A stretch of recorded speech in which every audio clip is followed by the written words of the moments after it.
Yep. Inside, I want to kill myself. We are on an 0-7 run over the last 2 days. After tonight was just complete bullshit. So that's how I'm going to start off this show. Horrible Sunday, 1-5. I don't even know what to tell you about that. I just don't want to do this anymore. I have never seen anything like this, man. With the slump continuing, 2 straight losses, not a good day at all. 0-4. I just have not had a good season, man. What kind of slump that I'm on? The slump continues. I've reached a new peak, actually. I'm going to burn my Bruins hat, man. I don't know what is going on with the Bruins. March 8th, is that what it is? I don't even know. It's March 9th, I think. Who even knows, man? I don't know what day it is anymore. I don't even know what day it is anymore, man. Back with you after the worst day that I could possibly have. Back with you, as I always am. Until I die, at least. 0-2 yesterday, and yesterday did not go well for me. 0-5. The worst month that I've ever had in my 18 years doing this. I don't know what to even tell you about this anymore. Broke the slump yesterday as the slump discontinues. The slump continues. Somebody fucking kill me, please. I don't even know what I should do at this point other than potentially end it all. What's up, everybody? It's Toad, back with you with Toad Stool Sports. This is the college basketball show.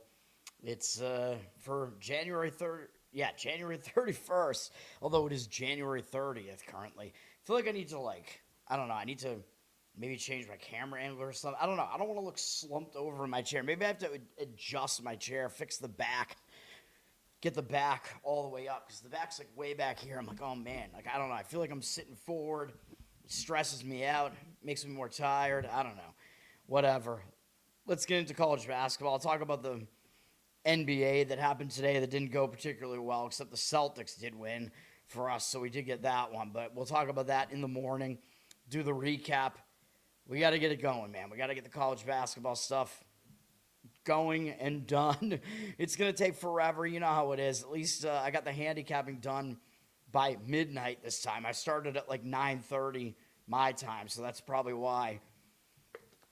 Let's get into it, man. We got a lot of stuff. Hopefully I'm picking the right games here. I'm going to talk about, I got a number of leans that I have. I'm going to give out 6 plays. I have 13 leans that I have that are alternate, well, not alternate, but leans that I was considering, I guess, close to making my card. And then I'm going to talk about the big games, of course. People that follow me, you know the drill.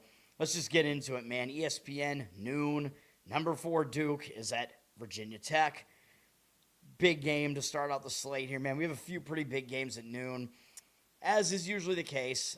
Duke, they're legit. They're one of the top few teams in the country. They're coming off absolutely embarrassing Louisville, though, so they could be maybe feeling a little bit high on themselves after absolutely obliterating Louisville. And I wish that they had this North Carolina game up next, because then they'd be in a sandwich, and then I think we would have a play on Virginia Tech. But because they have BC interfering with what we want to do here up next, I don't know. I'll hold back a little bit with it. I would still lean to Virginia Tech in this one, though, although I don't think Virginia Tech is as good as their record looks. Duke is going to be a big favorite in this one, even though they're on the road. But I think it's just going to be a bigger game for Virginia Tech. They got Duke coming to their place. It's always a big deal. Virginia Tech needs to do something to try to pad their tournament resume, to try to get into the tournament for the first time since I think when they snuck in a few years ago as an 11 seed, and then they were overhyped, and then they lost to Texas right away. My bracket odds has them coming back here. Now, Virginia Tech, they're coming off a pretty ugly game. Whoops, clicked the wrong one. Against Georgia Tech here. So this is the last game Virginia Tech had. They were 9.5-point favorites, and they kind of escaped against Georgia Tech. But you can kind of explain why. I think it was because Virginia Tech was looking ahead to this Duke game. Virginia Tech had this game in hand, though. They were pretty much blowing Georgia Tech out, and then all of a sudden Georgia Tech got to within 1 score in the final minute. I think Virginia Tech just took their foot off the gas too early. But they did get a scare. Not that they need any more motivation to face Duke here, but Yeah, I would lean to Virginia Tech plus the points in this one. It's not really a strong opinion. Duke up from 11.5 to 12 here. So you're getting double digits with Virginia Tech as the dog here. Do with that information what you want to, as I always say. Although, again, I think Virginia Tech's record looks too good. But, of course, their ACC record is not very good. They just face a pretty weak out-of-conference schedule. But still, I would imagine the public is pretty much going to be coming in on the Duke side because that's what they do. That's what they duke. All right. Next game up on Fox, same time, noon. Cincinnati at number 10, Houston in the Big 12. Houston, Ken Baum still has them as the 6th best team, so he's still got Houston as pretty much an elite team here.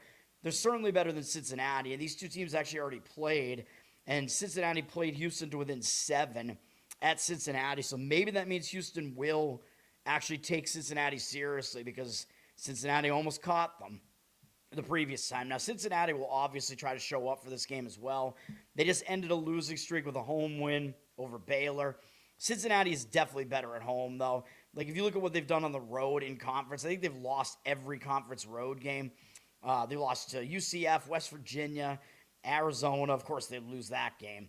Arizona State, so I believe Cincinnati's 0-4 on the road. Although, of course, Houston's going to be laying a huge number of points here. But I might have to lean to Houston in this one. Cincinnati, again, of course they will show up. They did just beat Baylor, but that's not looking very good because Baylor is not playing well whatsoever. Houston, again, they might take Cincinnati seriously because they didn't play that well at Cincinnati. Houston had a nice bounce back after that loss to Texas Tech where I thought maybe it would hang them over into the next game, but they still actually covered at TCU, although they did not do it by much. Now they're back home where I believe they haven't lost a conference game at home because their only conference loss was the road one to Texas Tech. So they're back home where they're undefeated. But, of course, you're asking them to win by margin here. But they really just don't have this game surrounded by much. Their next game's against UCF. So this game, I think, is Houston or pass. Houston's up from 13 to 14, though, so you are laying a huge price with them. And we know they slow the game down. Both of these teams play real ugly. But Cincinnati, they're just very, very ugly offensively. So I can imagine Cincinnati having a lot of trouble scoring in this game. Total's low at 134.5. And yeah, I mean, I don't like laying double digits with a total that's that low. Cincinnati under their team total could potentially be worth a look in this game, I guess, as well, for maybe another way of looking at the game. But those are my thoughts on it. All right, Texas Tech, number 11 at UCF. This is a play. Let's get into it, man. We got one play right out of the gate at noon. Best bets. Let's do it. I know I'm not doing all the best bets at the end of the show, although I will reiterate all of them at the end of the show. But I don't know. I mean, you guys have kind of, I don't know. You guys have weighed in and you've said that you like either way. So I don't know. But, of course, if somebody goes back and they want to watch this, they won't be able to just skip to the end for the best bets, because we're giving them out chronologically, so you have to kind of find them. I do have Descript give me like the chapters here, but it doesn't always like say, hey, this is a best bet right here, go check this out. But this is number 11 Texas Tech at unranked, of course, UCF. Although UCF, they're not a horrible team. They were ranked earlier in the season. They're probably not a top 25 team, but they're not bad. ESPN2 has this game, so you can watch. You can watch your money here and hope that it wins. I have two like major sandwich games today in big conferences, and this is one of the two. And I feel like I have a better read on the big conferences, so this is one of my favorite plays of the day. UCF +5 is the play here. Now these numbers might be a little bit off because I put them into the system whenever, like a couple hours ago, and I don't know if the line has changed a little bit. This one, probably no rush on this one because the public's going to come in on Texas Tech, so I don't really imagine this line really dropping. Texas Tech, it's somewhere around 5.5 here, but looking at the situation, I mean, this is a horrible spot for Texas Tech. They're coming off that win over Houston, so they haven't played since then, which also means they have extra time off, and they have a 5-game win streak going on. So I think that's also bad because I don't think it's good when you get extra time off and you have a win streak going, and you're sitting on the biggest win that you had all season. I think it just kind of compounds itself, and you just keep thinking about it more and more, and that's your last game. Oh, yeah, this is awesome.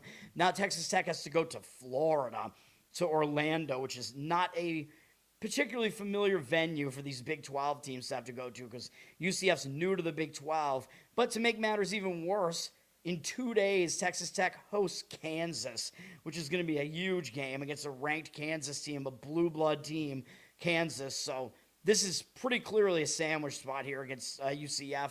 I like UCF a lot in this one. And for UCF, they're coming off not so great performance after they came back home. They went out on the road for 2 games. Iowa State and Colorado had to play in elevation. They came back home. They got the win against Arizona State, but I believe they did not cover. So they just kind of barely got by Arizona State. They might have started looking ahead to Texas Tech already, but I think that's better because they just didn't have a great game, so that might just give them even more focus here. UCF is the play here. If we look at Ken Bum real quick here, let me see real quick. I mean, obviously Texas Tech is the better team, but it's not by that much. Where does he have Central Florida? He's got Central Florida in 45th, Texas Tech 18th. He's got Texas Tech pretty lucky, though, 54th in luck. UCF is lucky as well, though, 10th. So both teams are lucky, but I'm not going to be too worried about that one. It's not like a huge luck disparity. Both teams have somewhat overperformed, according to Ken Baum. Texas Tech, usually known as more of a defensive team recently. They're not really this year, though. They're a top 10 offensive team, and they're outside of the top 40 defensively. UCF is not very good defensively either, but these teams are kind of just mirror images of each other. It's just Texas Tech's a little bit better on both sides of the ball. But Texas Tech does play slower. They're in like the slower half of tempo, and UCF is almost in the top 100. So UCF might try to run the floor a little bit, speed things up a little bit, and maybe throw Texas Tech out of their element a little bit. But either way, even if Texas Tech is going to try to slow it down a bit, you're asking them to cover as a road favorite here in that situation I just described. Again, this one's mostly about the situation, but yeah, Central Florida is the play in that one, even though the Ken Baum numbers don't quite the Ken Baum numbers don't look great in that one, but I believe if you drill into it, by the way, again, as I always say, I recommend buying Ken Baum because it's like $30 a year or whatever, and you get all this extra information, all of his data. He's still the best, even though there are some other sites that do it well as well. But I think he has this line somewhere pretty close to the 5. I think it might be a little bit less than 5 based on his projections. So that's what we're going with there. ACC Network at noon. Pittsburgh is at number 22, Clemson. Pittsburgh, they just broke a 3-game losing streak with a win over Wake Forest. Fine win, and I think that might propel them into this game. They're not going to overlook Clemson, obviously. They actually already lost at home to Clemson, so really Clemson might overlook them because Pitt's near the bottom. They're in the pits. They're near the bottom of the ACC. They haven't been playing well. Clemson already went into their place and beat them.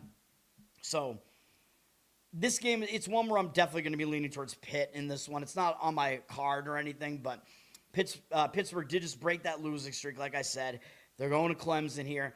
Clemson's been having a good season. They only got 1 loss in conference so far. Clemson is coming off a win over Georgia Tech, so the spot's not exactly awful for Clemson. They do play Stanford next. They have to go out to California, so they might start looking ahead to that trip. Stanford and Cal, I mean, those teams do have better records than Pitt. Very easy to overlook Pitt. Again, when they're near the bottom of the conference, you already beat them in their place, so that's basically the handicap there. Pitt might have some new momentum off that win they got in their last game. Clemson's a 12-point favorite, and it's also a low total here at 135.5. Clemson, they're a team that kind of slows the game. I mean, they do slow the game down and play defense. So it's the type of game where it's going to be difficult for them, I think, to cover by double digits there. So I would lean towards taking the points with Pitt in that game. All right, and if you want me to talk about any of these other games that I'm skipping, I can do that as well. Let's see. Peacock at noon. We do have Marquette at Seton Hall here. Marquette is coming off a nice win over Creighton. They kind of crushed Creighton by 24 points.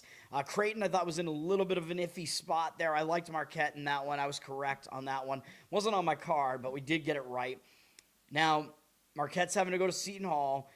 They did lose at home already to Seton Hall, so I don't really see Marquette overlooking Seton Hall, even though Marquette, of course, is coming off a pretty big win over a decent team in the Big East. But the worry is that they're going to be like tired or something, or maybe feeling, well, I don't know if they're going to be tired because it was just such a blowout. I think the worry would be that they're just feeling too high on themselves, but I don't think that's going to really be the case, again, because Seton Hall already beat them at their place.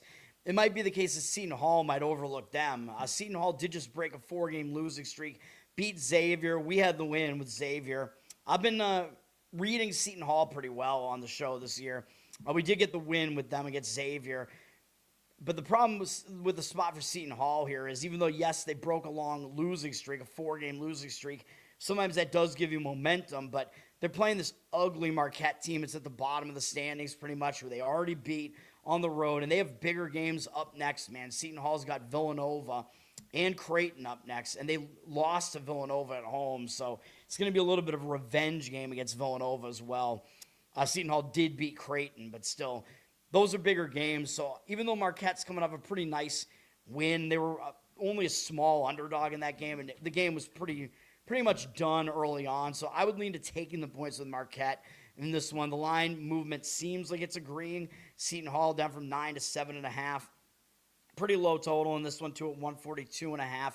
Seton Hall, they don't score very well, and they play defense, and they slow the game down, so they're not really the type of team built to cover by margin at home. Marquette does try to speed it up, though, so Seton Hall slowing it down might make Marquette a little bit uncomfortable, but that would be my lean in that one. Dirty Sock, what's up, man? Thanks for hanging out. All right. We have all these big conference games, man. Georgetown at Butler at noon on TNT. This game, Georgetown's on a 2-game win streak. They beat Providence and DePaul. Not impressive wins, but they beat some teams, so they do have some momentum coming into this game against Butler. I don't believe they played Butler yet. No, they played them again later in the season. Georgetown does have Creighton on deck, which is a pretty big game, but Georgetown near the bottom of the pack, I don't know if they're going to overlook Butler, because Butler is another team that is ahead of them in the standings. Butler, they just got pretty much destroyed by St. John's on the road. They lost by 22, coming back home here. I mean, they're in a spot where they might show up as well, but they did just lose the 3-game win streak prior to that, and that was a big game against St. John's at the very least. They got Providence up next, which I don't think is a very big deal. So this is a difficult handicap from a side perspective. This one I don't really have a strong opinion on. Butler did drop from 6.5 to 5.5 here, so some initial live movement towards the Georgetown side. I don't really disagree with it, but I don't have a strong lean at all. I mean, I guess that would be my very, very slight lean towards Georgetown plus the points there, but I really, not a strong opinion at all. I don't even really love it at all. The other ones that I talked about, I think everyone that I talked about so far is probably a stronger feel than that one, especially the play that I gave out already. For Dirty Sock, I already gave out noontime play on UCF plus the points. We got Texas Tech in a huge sandwich spot, man. ACC Network at noon has a battle of North Carolina. Not the battle of North Carolina, but a battle. NC State has to go to Wake Forest. Wake Forest pretty much, I think, considers itself to be the little brother to all of these big teams, to NC State, North Carolina, and Duke. Wake Forest is always like that fourth team there. So they're going to show up for a game against NC State. NC State's on a roll right now, 3 wins in a row. They just beat Syracuse, beat them by 20, so they might be feeling pretty good about that. And they do have SMU on deck. So it's possible they're looking ahead because Wake Forest not doing too well this season. SMU is up close to NC State in the standings and having a pretty good season, and we're ranked. NC State also already beat Wake Forest by 13 at NC State, so it's going to be probably pretty easy for them to overlook Wake here. It is also going to be a third road game in 4 games for NC State, so that doesn't make it that easy either. Even though this game is within the state of North Carolina, Wake just lost at Pitt. Now they're coming back home. They have lost 3 games in a row, and last time they were at home, they lost to SMU. So they're probably going to be looking for a win here, man, needless to say. So I think it's Wake Forest or pass in this one for me. Again, I like when teams lost their last game at home and they're coming back home, because I think that's a good spot. Like when you lost that last game on your home floor, it usually focuses you. When you come back home, you want to redeem yourselves. And because they're coming off those other losses that they just faced on the road. Although, of course, one of them was to Duke. I mean, yeah, they're going to show up for a game against Duke, but are you going to blame them for losing on the road to Duke? Probably not. NC State is already actually up from 4-6 here, but I do not agree with that line move. I would take the points with Wake Forest in that one if I was going to play it. All right. Ball State at Toledo. MAC action here. MACtion. This one, I considered it. I considered Ball State in this one. Maybe I don't have the balls for it, but I don't really love the spot for Toledo. Toledo just went to Akron and lost the game. Akron, of course, as I keep saying, they're still the best team in the MAC. I mean, say what you want about Miami, Ohio. I know they beat Akron in Miami, Ohio, but Akron, power ratings-wise, they're still the better team. Akron would still be favored against Miami, Ohio on a neutral, probably by a few points. Akron's very good. And if you look at how this game played out, Toledo was in this game, man. They were still within 6 points. How late is that? In the final minute and a half of the game. So Toledo, even though they lost by 10, they were kind of in this game late in the game. And they were winning the game at halftime, too. So Toledo played really well on the road as 12.5-point underdogs at Akron. Now they're coming off of that. I think they could be in a pretty bad hangover spot after that. And to make matters worse, they got Kent State up next, who they already lost to once. And that's another Ohio rival. So they're in an Ohio sandwich here. I don't know what sandwiches they even eat in Ohio, but that's what they're in here. So they have this game sandwiched in between two of their Ohio rivals. It's a bad spot for Toledo. There's no doubt about it. Ball State, they're a pretty bad team. Ball State's coming off a pretty ugly performance against Northern Illinois, but they won. So that will give them some momentum coming into this game.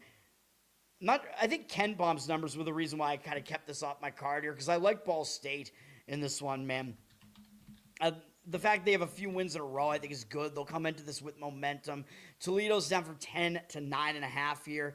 Total's not very high at 146.5, so the market read looks like, at least initially, the line move is towards Ball State.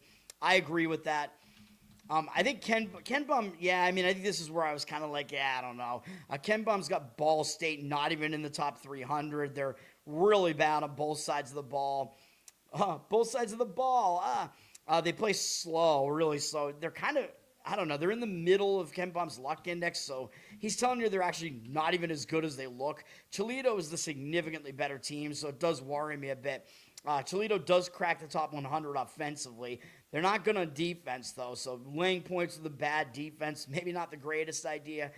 They're lower in the luck index, though, and they play fast, so they might speed it up and maybe throw Ball State out of their element. And I believe Ken Baum does have Toledo winning this game by more than the 9.5. So I don't know. This game's not on my card, but it does look like it is pretty much a sandwich spot that Toledo is in here. And that Kent State game is going to be big. Again, it's a rivalry. They're up above Toledo in the standings, in third place there in the standings. So, yeah, definitely Ball State or pass in that game. But that one is not on my card. Charles, what's up? Thanks for hanging out.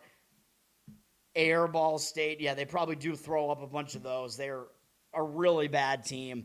And again, I would say buy Ken Baum because, I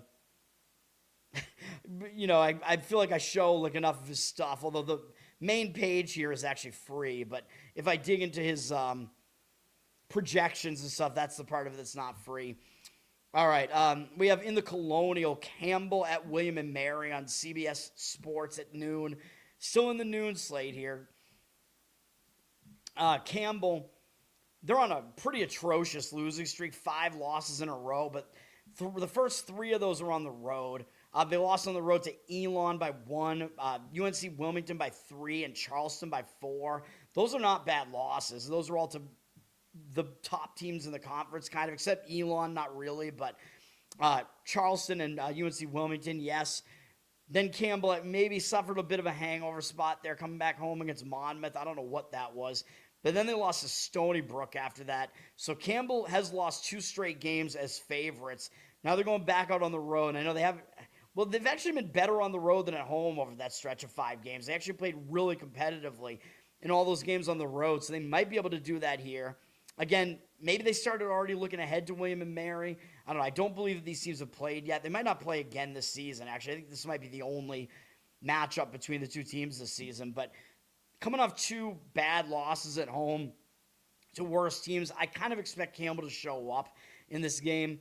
William and Mary having a good season, man. They did just take a loss to Elon in a close game, and William and Mary was on a 3-game win streak before that, including beating UNC Wilmington and Hofstra, who I still think is one of the better teams in this conference, even though they've been underperforming in conference play. But it could be a little bit of a hangover, man, when you lose a win streak like that. I think William and Mary was an underdog in this game at Elon, small underdog. Oh, no, William and Mary is actually a small favorite, my mistake. So whatever the case may be, they lost a win streak there. It was a tough game against Elon, and they have UNC Wilmington again up next, so that could be a look ahead as well. So it's looking a little bit sandwichy there, so I like Campbell in this one. Campbell, you're getting 7.5 now. William and Mary, they are up from 6 to 7.5 here. Looks like the initial line move was on William and Mary, but I do not agree with that. I would take the points again or leave it alone. It is looking like it's going to be a high-scoring game, though. I think William and Mary likes to play fast. So, yeah, they're 7th in the country in tempo. Oh, man. A little bit too fast for my liking, but it might, help them cover as a favorite here. Oh, I think my leg is bleeding. That's awesome. I think it's a mosquito. It can't be a mosquito bite during the winter. I don't know. What is this? I don't know what I'm even looking at here. I don't know. Something going on with my leg. Anyway, all right. It's all right, man. We're in sports, man. It's gladiatorial combat. All right. What other games do I want to talk about here? Valpo at Indiana State. I mean, this is a battle of 2 Indiana teams, so I do think Valpo does consider themselves to be a little brother to Indiana State, usually, because it's still Indiana State. I mean, it's Larry Bird. They had Robbie Avila not that long ago, whatever. But Valpo is ahead of Indiana State in the standings now, although I still think Valpo won't really overlook Indiana State. But Valpo is coming off a big game, man. They played Belmont for the second time, and for the second time, they almost beat Belmont. They lost to Belmont both times, but they played them really well both times. And Belmont, as I keep saying, they are the best team in the Missouri Valley, and they are atop the conference right now. That was a huge game for Valpo, and they fell just short. Now they go on the road to Indiana State. I don't believe they played them yet this season, but they do have Bradley on deck, and maybe Valpo will overlook Indiana State because they're just having a really bad season. Bradley is up in the top 4 in the conference right now as well. Bradley's been one of the top teams in the conference over the last few years. So it is possible that Valpo's kind of in a sandwich spot here, man. For Indiana State, I would lean their way in this game, but they are coming off a tough loss at Illinois-Chicago. Illinois-Chicago, I believe, was actually favored in that game. They must have been. Illinois-Chicago is playing surprisingly well this season. So I don't know. So Indiana State, I don't love the fact that they're coming off a very good performance as a dog on the road there. But I would have to lean to Indiana State if I was going to play this one. Back at home, they've lost 4 games in a row, but 3 of those games are on the road. So we are still talking about an Indiana State team that did beat Illinois State at home. So that was a good one. And they beat Belmont at home as well. So Indiana State has beaten a couple of the best teams in the conference at home. So they're not horrible at home. Although they did have a really bad loss to Evansville at home as well. So they're kind of a mixed bag, but they do have the ability to kind of beat anybody at home. Oddsmakers are telling you Valpo is actually the slightly better team, but I would lay it with Indiana State in this one. I think Valpo's in a sandwich spot. It's -2 on Indiana State in that one for what that's worth. No one mentioned Larry Bird. Well, I don't know. I don't know because the writers redeemed themselves for that in like one of the last episodes. I forget what, it might have been the second to last episode, the worst episode of all time. The military dudes were listening to the Indiana Pacers. If you didn't catch that, they were talking about Reggie Miller. So they did put that in there. I don't know. I mean, we're talking about like the late 80s. Like, do you think people in Indiana were still talking about Larry Bird at that point? He was on the Celtics at that point. So I don't know. I mean, maybe. But it's not like we were talking about the college days anymore there. But there was an Indiana Pacers mentioned in the show. All right. Holy Cross at Army. I'm going to talk about it just because there was maybe a little bit of an angle here. Holy Cross coming off a pretty good performance at Colgate where they fell just short as pretty big underdogs, presumably. Colgate is still one of the better teams in this conference. Yeah, Holy Cross is not good. They were 10.5-point dogs in that game, and they almost pulled off the upset. So when a team does that, I like to look to fade them more often than not in the next game. It is also a fourth road game in 5 games for them. That's not easy either. They already beat Army. Well, not actually. Army sucks. But Holy Cross did already beat Army, so at home, and so it's pretty easy for them to overlook Army, I think. And they do face BU next, so they do have a Massachusetts battle next, even though both those teams are bad. That still is probably a bigger game to them than Army is at this point, because it's still their Massachusetts sort of rival in this conference with Boston University up next. So I prefer Army in this one. Army did just beat Lehigh, so they've actually been playing a little bit better recently. So, I mean, Army, they're not a total doormat in the conference, let's say. They've actually moved up a little bit in the conference standings, so they have a little bit of momentum. I guess the problem with Army here is they do have Colgate next, so there is the potential that they look ahead here, but I don't really see them overlooking Holy Cross, who they did lose to on the road. So I think Army is the right side in this one.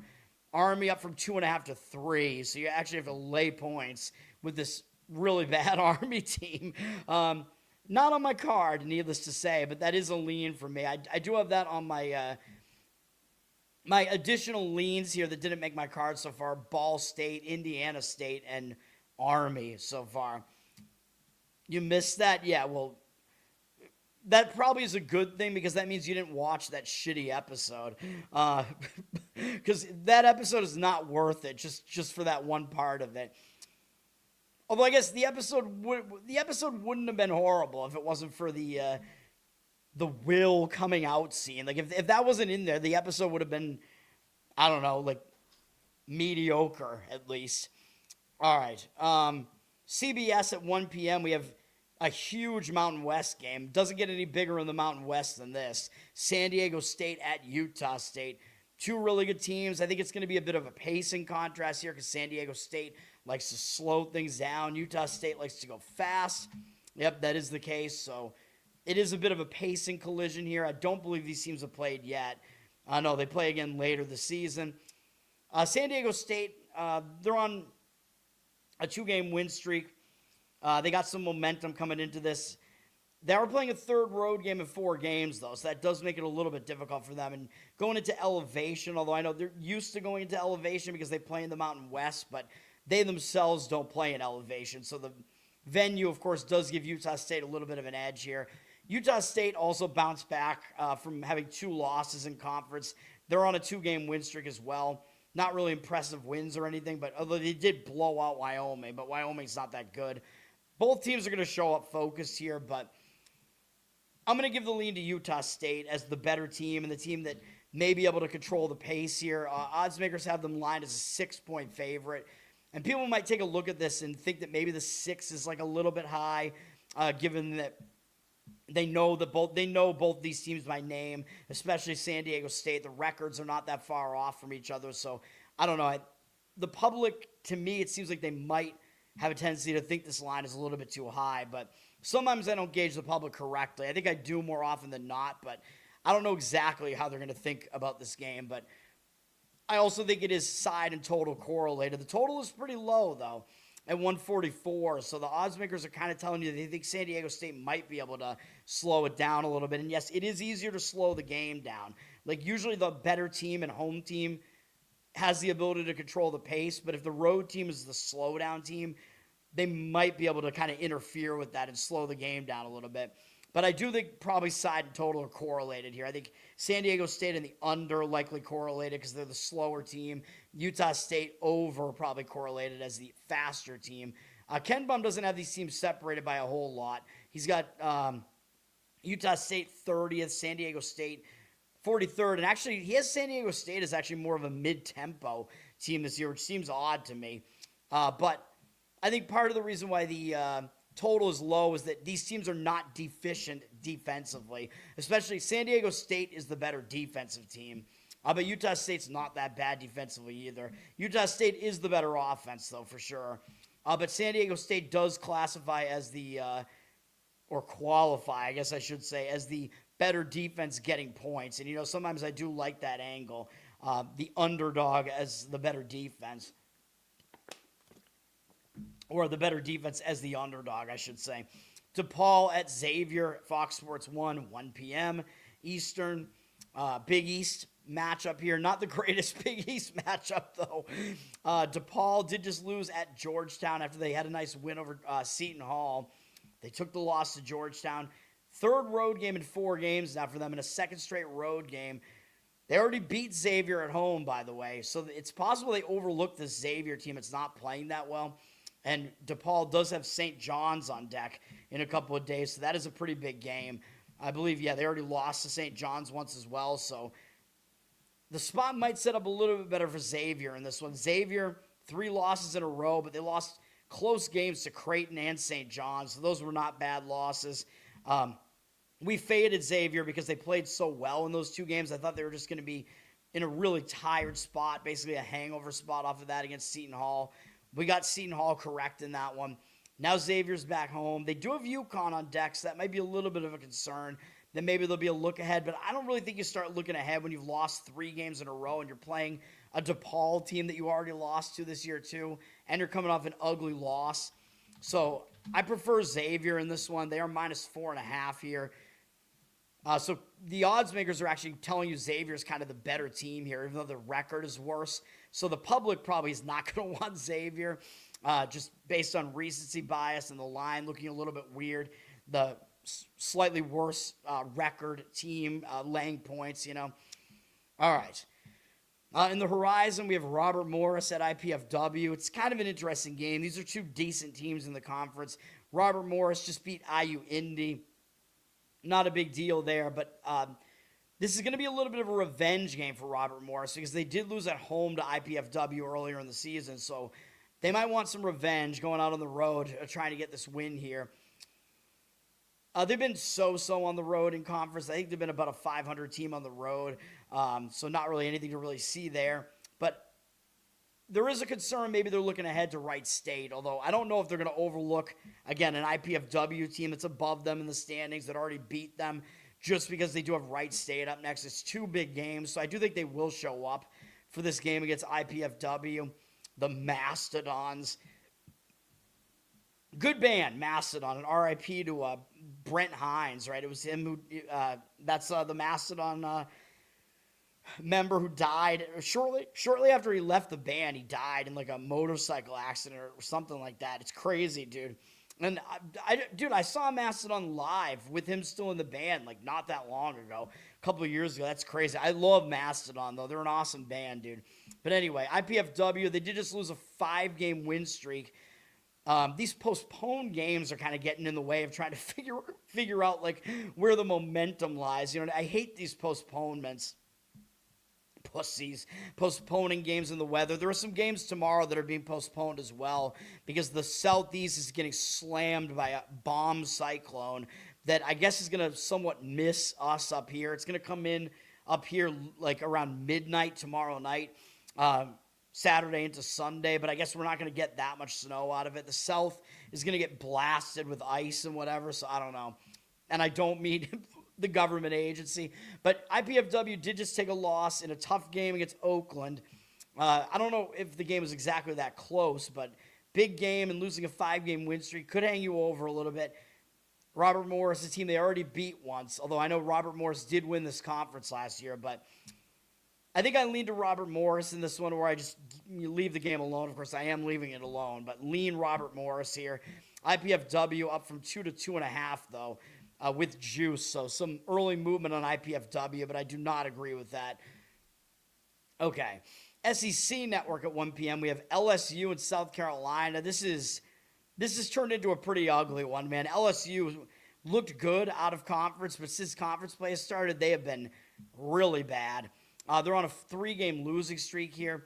They just got annihilated at home by Mississippi State, and I'm pretty sure LSU was like a 7.5-point favorite in that game, but they were coming off big games against Florida and Arkansas. They played pretty close against Arkansas, so I think they were coming off kind of a hangover, or they were in a hangover spot coming off that game against Arkansas. But when you lose horribly to a team that's not even good, Mississippi State, I think you're going to more often than not probably bounce back from that. It is a third road game in 4 games, which I don't exactly love. And they do have Georgia and then revenge against Arkansas on deck. So there is still the worry maybe they don't take South Carolina totally seriously. But they probably should, because South Carolina already beat LSU at LSU. So this is actually a road revenge angle for LSU as well. And coming off an ugly loss as a big favorite. So things do line up for LSU in this game. Looking at South Carolina, though, I don't think South Carolina is going to overlook this game either, though. I mean, they just lost 95-48 to Florida. I know Florida's good, but come on, man. You lose 95-48. You lose by almost 50 on your home floor to anybody. I think you will show up in your next game, so that's the hesitation I have with this. I like LSU in the game. I like how it sets up for LSU, but they did drop from 3-2 here, so the line movement came in early on South Carolina. I kind of lean LSU in the game because I think it is kind of a heavier bounce back spot for them based on the fact that they just lost as a huge favorite and it's road revenge for them.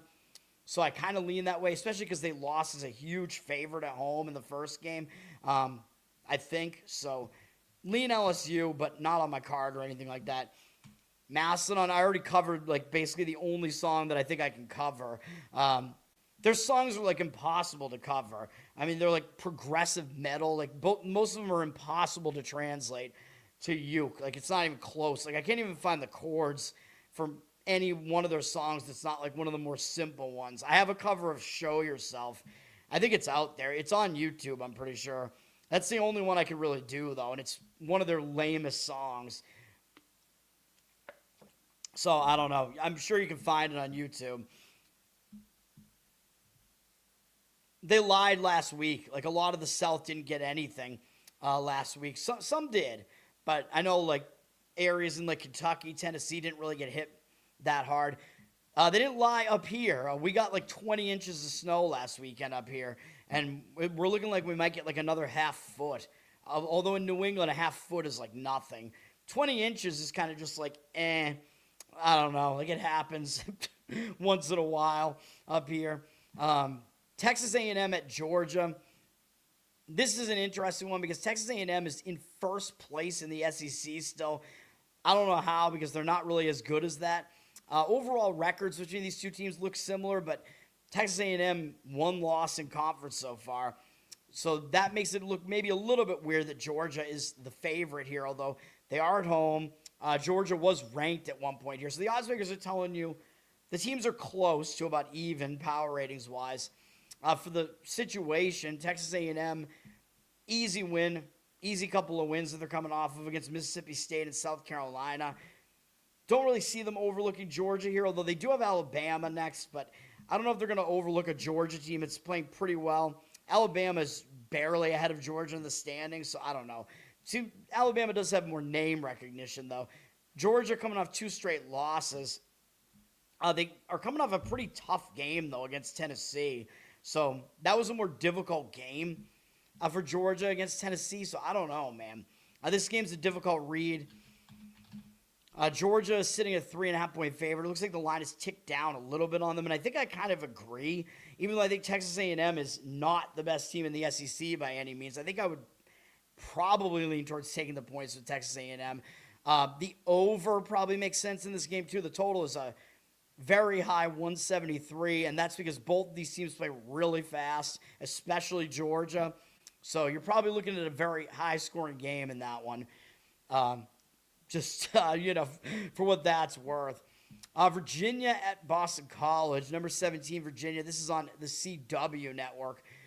Virginia just had a close call against Notre Dame, man, but you can kind of see why, because Virginia was coming off playing Louisville, SMU, and then lost a close one, even though they were a favorite. They lost a big game to North Carolina, ended a long win streak for them. So I think Virginia was kind of hung over in that Notre Dame game, and it was a third road game in 4 games, so it was not an easy spot for Virginia. Now they're playing a 4th road game in 5 games, though, so that still doesn't make it easy. And the fact that the Notre Dame game did go to double overtime the other night, that does mean Virginia has had to play more basketball. So even though it was a close call, and I usually like teams to bounce back, like when teams play poorly as a favorite and they just escape like Virginia did against Notre Dame, I usually like them to play better in the next game. But because it went into double overtime, because of all the travel they're doing here, might not be the greatest spot. And I don't know if I want to lay double digits with a slow-down team like Virginia on the road either. Although BC is definitely a bad team. There's a reason why they're a double-digit dog here. BC did just lose on the road to Notre Dame, and I think BC was actually a pretty big underdog in this one. Yeah, they were 7.5-point dogs, and they actually played fairly well against Notre Dame. Only lost by 4, came close to winning that one. So now that BC is coming off a big performance themselves, I do think the lean has to kind of be Virginia in this one just because of what these teams just did. You have a team that was a favorite that escaped versus a team that was an underdog and almost pulled off the upset. Kind of the classic handicap there. Has me leaning Virginia, but the travel spot I think is better for BC. And yeah, I mean, I guess that's, and the worry is that, of course, BC will show up with a team like Virginia coming into their place. You're not going to overlook a ranked team like Virginia coming in. So that's the other concern there. And then, of course, as I already mentioned, Virginia being a slow-down team is a concern as well. Total's at 139.5, so it's a fairly low total. Virginia dropped from 13 after 13, but I still think I would probably lean towards laying it in that one. Don't love it, though. Just an opinion on that one. 20 inches, yeah, would destroy the entire state of North Carolina. All right, we have the Battle of Arizona Part 2. Number 1 Arizona at Arizona State on TNT. Interesting that this game is in the afternoon. I'm used to Arizona games being later in the day. Arizona's still undefeated. We're down to just Arizona and Miami, Ohio as the undefeated remaining teams here. Arizona is coming off a big win, though, over BYU. Although Arizona won the game by more than it looks like. BYU made a really crazy, very late comeback where I think Arizona just kind of took their foot off the gas, and then BYU made it real close at the end. Arizona pretty much had them put away, but that's still a big win on the road against a ranked BYU team. Now Arizona's got Arizona State, but maybe Arizona will take them seriously because Arizona State played them to within 7 at Arizona, and Arizona was like a 20-something point favorite in that game. So Arizona might take them seriously for that reason. They do have Oklahoma State and then Kansas up next, so I don't even really know they're going to look ahead to Oklahoma State. The Oklahoma State just hasn't been that good in conference, but I think at the very least you could make the argument it's a letdown spot for Arizona here. Arizona State, they're going to get up for Arizona. They always do. They're coming off a loss at UCF, though. That was a tough spot, a tough travel spot at least, to have to go out to UCF there. They played pretty well in that game and almost pulled off the upset. Now they're back home. Again, I don't really think they're going to overlook Arizona, though. So this is not an easy handicap from a side perspective either, but I think the main part of it is still that Arizona's coming off a huge win over BYU, so I would probably still lean to taking the points with Arizona State, even though they did cover the other game against Arizona. Arizona's down from 15 to 14. But again, you do have it going for you that Arizona State pretty much always gets up to play their big brother, especially when there's a huge gap between the two teams like there is this year. So those are my thoughts on that one. Lean towards taking the points with Arizona State. North Carolina for Garrett, although he's not in the chat yet, right? Number 16, North Carolina at Georgia Tech, where he has talked about how North Carolina doesn't play that well at Georgia Tech. This is 2 o'clock p.m., ACC Network. North Carolina, as he did mention, they've been off for a week. So they've been sitting on this pretty nice upset win over Virginia for a week. I don't love that. And they went into that break on a 2-game win streak, so I think that week off can kind of function as a bye and can kind of disrupt your momentum, so I don't like that, man. As far as North Carolina having been off for a week and coming off a big game like that, that worries me a little bit. Now they're playing a 4th road game in 5 games, too. So that is a bit worrisome. If they had Duke next, it would be pretty much an automatic play on Georgia Tech here as a sandwich spot. But unfortunately, North Carolina does play Syracuse next, and they're not that good. But probably they're going to at least attract more of your attention than Georgia Tech will. Georgia Tech coming into this game off of good performance, though. Georgia Tech went to Virginia Tech, as I mentioned, and they almost pulled off the upset as a pretty big underdog there at Virginia Tech. So I worry about Georgia Tech as a side for that reason, although they're not going to overlook North Carolina. So I do think the spot is worse for North Carolina for all those reasons. So I would lean to Georgia Tech here. Looks like the line has moved up on North Carolina, though, at least early. We don't have any of the market reads yet, though, which is why I do the final market read in the morning. North Carolina up from 9.5 to 10.5 here. So the line has moved on the North Carolina side, but I lean towards taking the points in that one. SMU at number 20, Louisville. SMU is coming off a pretty bad game where they were like a 12-point favorite, I think, against Florida State, and they almost lost the game. So I think SMU might show up with more focus here.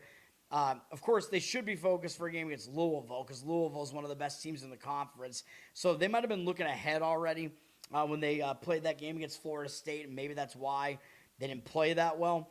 In that game, they caught Florida State in a bad spot for Florida State, though, off upsetting Miami. So I don't know. I don't know what happened to SMU in that one, but now they are coming off a game where they almost lost as a huge favorite. So I think they're going to show up with a better performance here against Louisville, but Louisville's going to show up as well. Louisville is coming off that embarrassing performance against Duke, losing by 31. I mean, nobody wants to lose by 31. So I expect Louisville to show up in this game as well. So that is the problem. Louisville's up from an 8.5-point favorite to a 9.5-point favorite. The odds makers are kind of telling you something here with Louisville being that big of a favorite. Like, the public might come in and think, oh, these teams have similar records. Like, how is SMU getting this many points? So even though SMU could be in the better bounce back spot because they're coming off that game where they almost lost as a big favorite, I kind of lean towards Louisville here. Louisville's a high variance team, though, so they're hard to predict because they take a ton of three-pointers. So it's like they either are going to blow out teams or they're going to get blown out. So we'll see. But for me, yeah, I would slightly lean towards Louisville. I think the public might actually maybe come in on the SMU side here, thinking that the line looks way too big. So those are kind of my thoughts on that. The Tar Heels, I'm not a huge fan of them. I prefer them to Duke, though. Definitely not a fan of Duke at all. And I liked Michael Jordan, man, back in the day, and he went to UNC, so at least there's that. I don't know. Duke just seems like they're the elitist school that's down there, man. I prefer NC State over both of them, though, obviously. But, yeah, I don't know. Duke is kind of like the college where all the, Northeast liberals, they all go down and they go to Duke. You know what I mean? I think North Carolina's a more, actual Southern school. All right. Colgate. Don't tell the Duke fans. Colgate, Colgate. Colgate, as I said, they're coming off that bad performance where they almost lost to Holy Cross. Now they're playing Lehigh. They did lose to Lehigh at home, by the way. So there are definitely some reasons why Colgate should show up focused in this one. Having lost at home is presumably a pretty big favorite to Lehigh. A little bit of road revenge here for Colgate. Plus, they're coming off kind of a weak performance against a pretty bad Holy Cross team at home. So I kind of like Colgate in this one. Lehigh did just lose to Army, though. That's an ugly loss. So I don't think Lehigh's going to overlook Colgate, even though they did already beat them once. I mean, you don't really overlook one of the best teams in the conference and the team that's kind of dominated the conference over the last several years. So I like Colgate in the game, but it doesn't make my card or anything. But the line has moved on them. They're up from 1.5 to 3.5. So it looks like there is agreement with me on the Colgate side for what it's worth there. All right, Fordham at George Washington here at 2 p.m. Fordham, they barely got us that win against LaSalle, man. They did not play that well. They covered, I think, on free throws at the very end of the game. We got a little bit lucky on that one. I thought it was a good spot to fade LaSalle and to take Fordham there. But the good thing about Fordham here is that at least they did just break a losing streak. They got a win that's not that impressive against LaSalle. I think maybe they were looking ahead to George Washington. Unfortunately for us, well, we still got the win, so whatever. But I think they will show up in this game against George Washington because they're one of the better teams in the conference right now. Fordham just ended a losing streak, so they got some momentum. They just beat a bad LaSalle team. They're not going to be overconfident. They didn't play that well in that game. For George Washington, I think this is a huge hangover spot because we saw what they just did. They just went to St. Louis, who we saw St. Louis tonight blow another opponent out, which was who did St. Louis play tonight? I don't know. They annihilated another team tonight, man. I don't remember who it was. I think it was like a decent team in the conference, too. It was Dayton, I'm pretty sure. St. Louis just wrecked them. This St. Louis team is legit, man. But George Washington, they just went to St. Louis as big underdogs, and they lost to them on a buzzer beater. So I see this being a pretty major hangover for George Washington here. So I think it's kind of a simple handicap, but I think that is the handicap. I like Fordham plus the points just because George Washington had such a close call, almost pulled off that big upset there. George Washington is down from 12.5 to 12 here. I agree with that move. Fordham would be the play. That one is almost on my card. Hopefully, again, as I always say, hopefully I'm picking the right ones, man. This one just didn't have, I don't know, enough components to it, I guess, but I don't know. I do like it. Hold on. Let me just take a look here real quick. GW, Ken Palm does have GW as one of the unluckiest teams in the country, though, and 66th overall, so that is a little bit worrisome. And they play fast, and Fordham does play really slow. So Fordham, I know it's easier for the weaker team to slow the game down, but George Washington might be able to throw them out of their element and speed it up a little bit. He does have both teams as being unlucky, though, so that's not bad. Yeah, I don't know. I mean, I think the number was a little bit high. Ken Bum, I think, had the number a little bit higher than what this number is, too. So I don't know. But, yes, I lean towards Fordham in that one, towards the Rams. Not to be confused with the VCU Rams. Multiple Rams in this conference. Duke Lacrosse, yeah, obviously. What do you mean? Wait, the North Carolina Chicks, they're not hot? What are we talking about? I don't think they're as bad as Duke. No way. NC State, preferable to both, though. Man, I'm tempted to add Fordham, man. I'm very tempted to do it.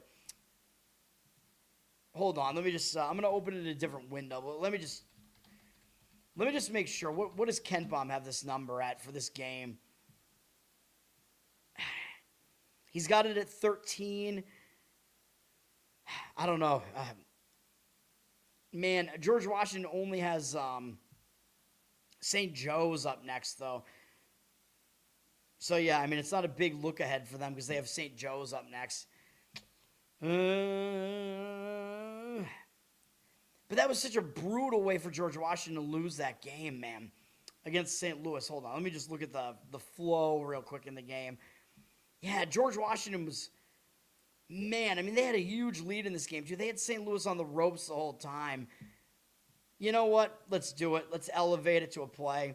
7 plays today. Fordham plus the 12. That's my second play of the day. Man, yeah.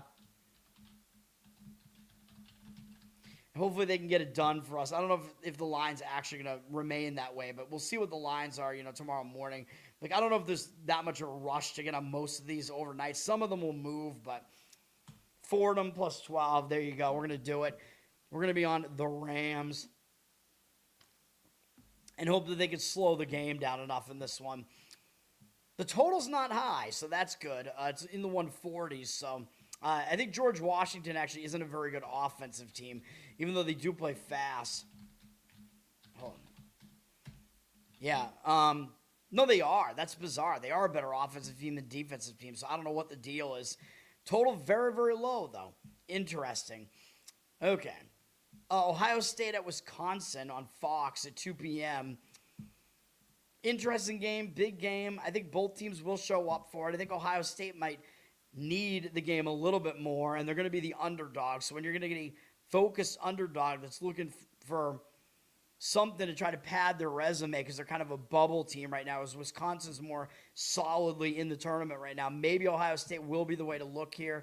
Ohio State just barely got by a very, very ugly Penn State team that's been awful in conference. Ohio State barely got by them, and I think you can kind of see why. Ohio State covered against Michigan the game before that. They had this Wisconsin game on deck. I think they did not take Penn State seriously at all, and they didn't play well, only winning by 6. So I think you will get an effort here out of Ohio State. Wisconsin is coming off kind of a lackluster game too, though, at home against Minnesota as a pretty big favorite. They almost lost the game, so it should be a focus spot for both teams here. I will slightly lean towards Ohio State, though. Wisconsin is moving up, though, up to 4 with juice, but I do think I slightly lean towards Ohio State, like I said, even though they are having to travel here. I think as the dog that kind of just needs the win just a little bit more for their tournament resume, I think that's the way I would lean there. But I don't have a strong opinion at all in that one. All right. Radford at Presbyterian. This one, Presbyterian's coming off a huge performance against High Point, where they almost won at High Point. They only lost by 3. That's a huge performance from Presbyterian, man. Although if you look at the game flow, I mean, I don't know. It says percentage-wise they were not a high percentage to win this game, but the game was, I mean, even towards the end, but the game was close. They were within 3 points in the final minute of that game, so it definitely felt close. Now they're coming off of that. Now, I don't really think they're going to overlook Radford, though, as they already lost to Radford on the road by almost 20 points. So coming back home, I think if they can, they should still get up for this game. So there shouldn't be like an emotional, like, letdown to a huge degree, maybe a physical letdown for sure. I mean, that was a huge game against High Point, no question about it. How big underdogs were they in this game? 14.5. So again, a huge underdog like that. Yeah, I think it could be a bit of a hangover spot here, man. As far as Radford is concerned, Radford did just beat Charleston Southern. The problem with the Radford side here is they're playing a third road game in 4 games, and they got a revenge game against Winthrop on deck and then High Point right after that. So they're playing the top 2 teams in the conference in the next 2 games, and those are both in-season revenge games too. So that is the worry with Radford, is they might overlook Presbyterian and look ahead because they already smashed Presbyterian already, or earlier this year, I mean. So that is the problem there. I lean Radford because I think Presbyterian, I mean, just that was a crazy game for them. But the money is coming on Presbyterian, on the Blue Hose. They're up from 2 to 3 here with juice. But I slightly lean towards Radford in that one. Towards, the Highlanders. The Highlanders against the Blue Hose. That's just wild, man. Like, both teams are like Scottish references. I don't know. UConn women versus Xavier. I didn't see it. Well, that's not what the books are. The books set the line at 59.5. UConn won by 58. The books' aim is they're not trying to predict the score. They're trying to split the action. So that's what they're trying to do. But I do think that the sports are just rigged. Because I think certain people get their money involved in the game, and then the game just gets rigged for a certain outcome. So I think that is true. But it's not the books setting a perfect line.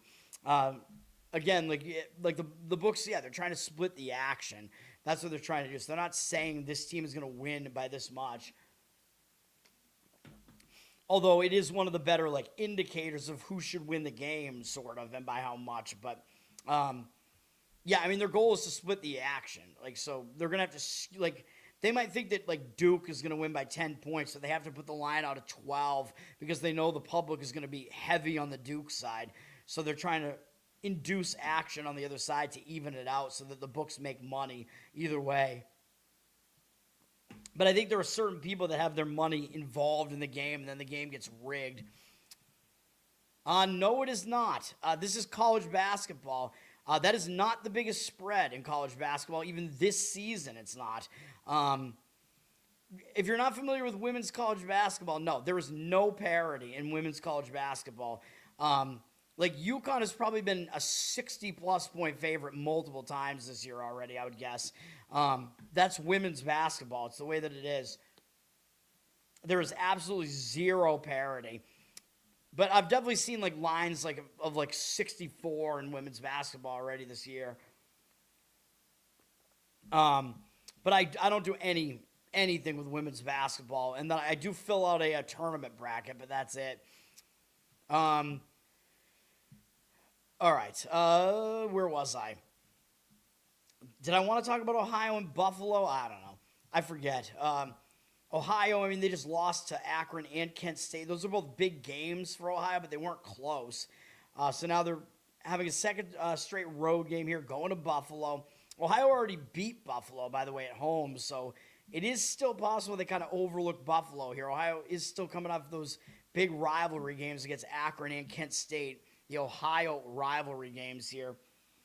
Buffalo going to be probably in revenge mode here. I don't think Buffalo's as good as their overall record looks. As I was saying, they faced a really weak out-of-conference schedule, so they haven't been playing very well in the MAC, but they did just break a long losing streak, and they lost to most of the good teams in the MAC during that losing streak, so like Kent, Ohio, Miami, Ohio, Akron. Yeah, so Ohio twice, or excuse me, yeah, Kent, Ohio, yeah, Akron and Miami, Ohio, yes. So now that they did get a win, that will break the losing streak for Buffalo. But this was an upset, I'm pretty sure, at Bowling Green.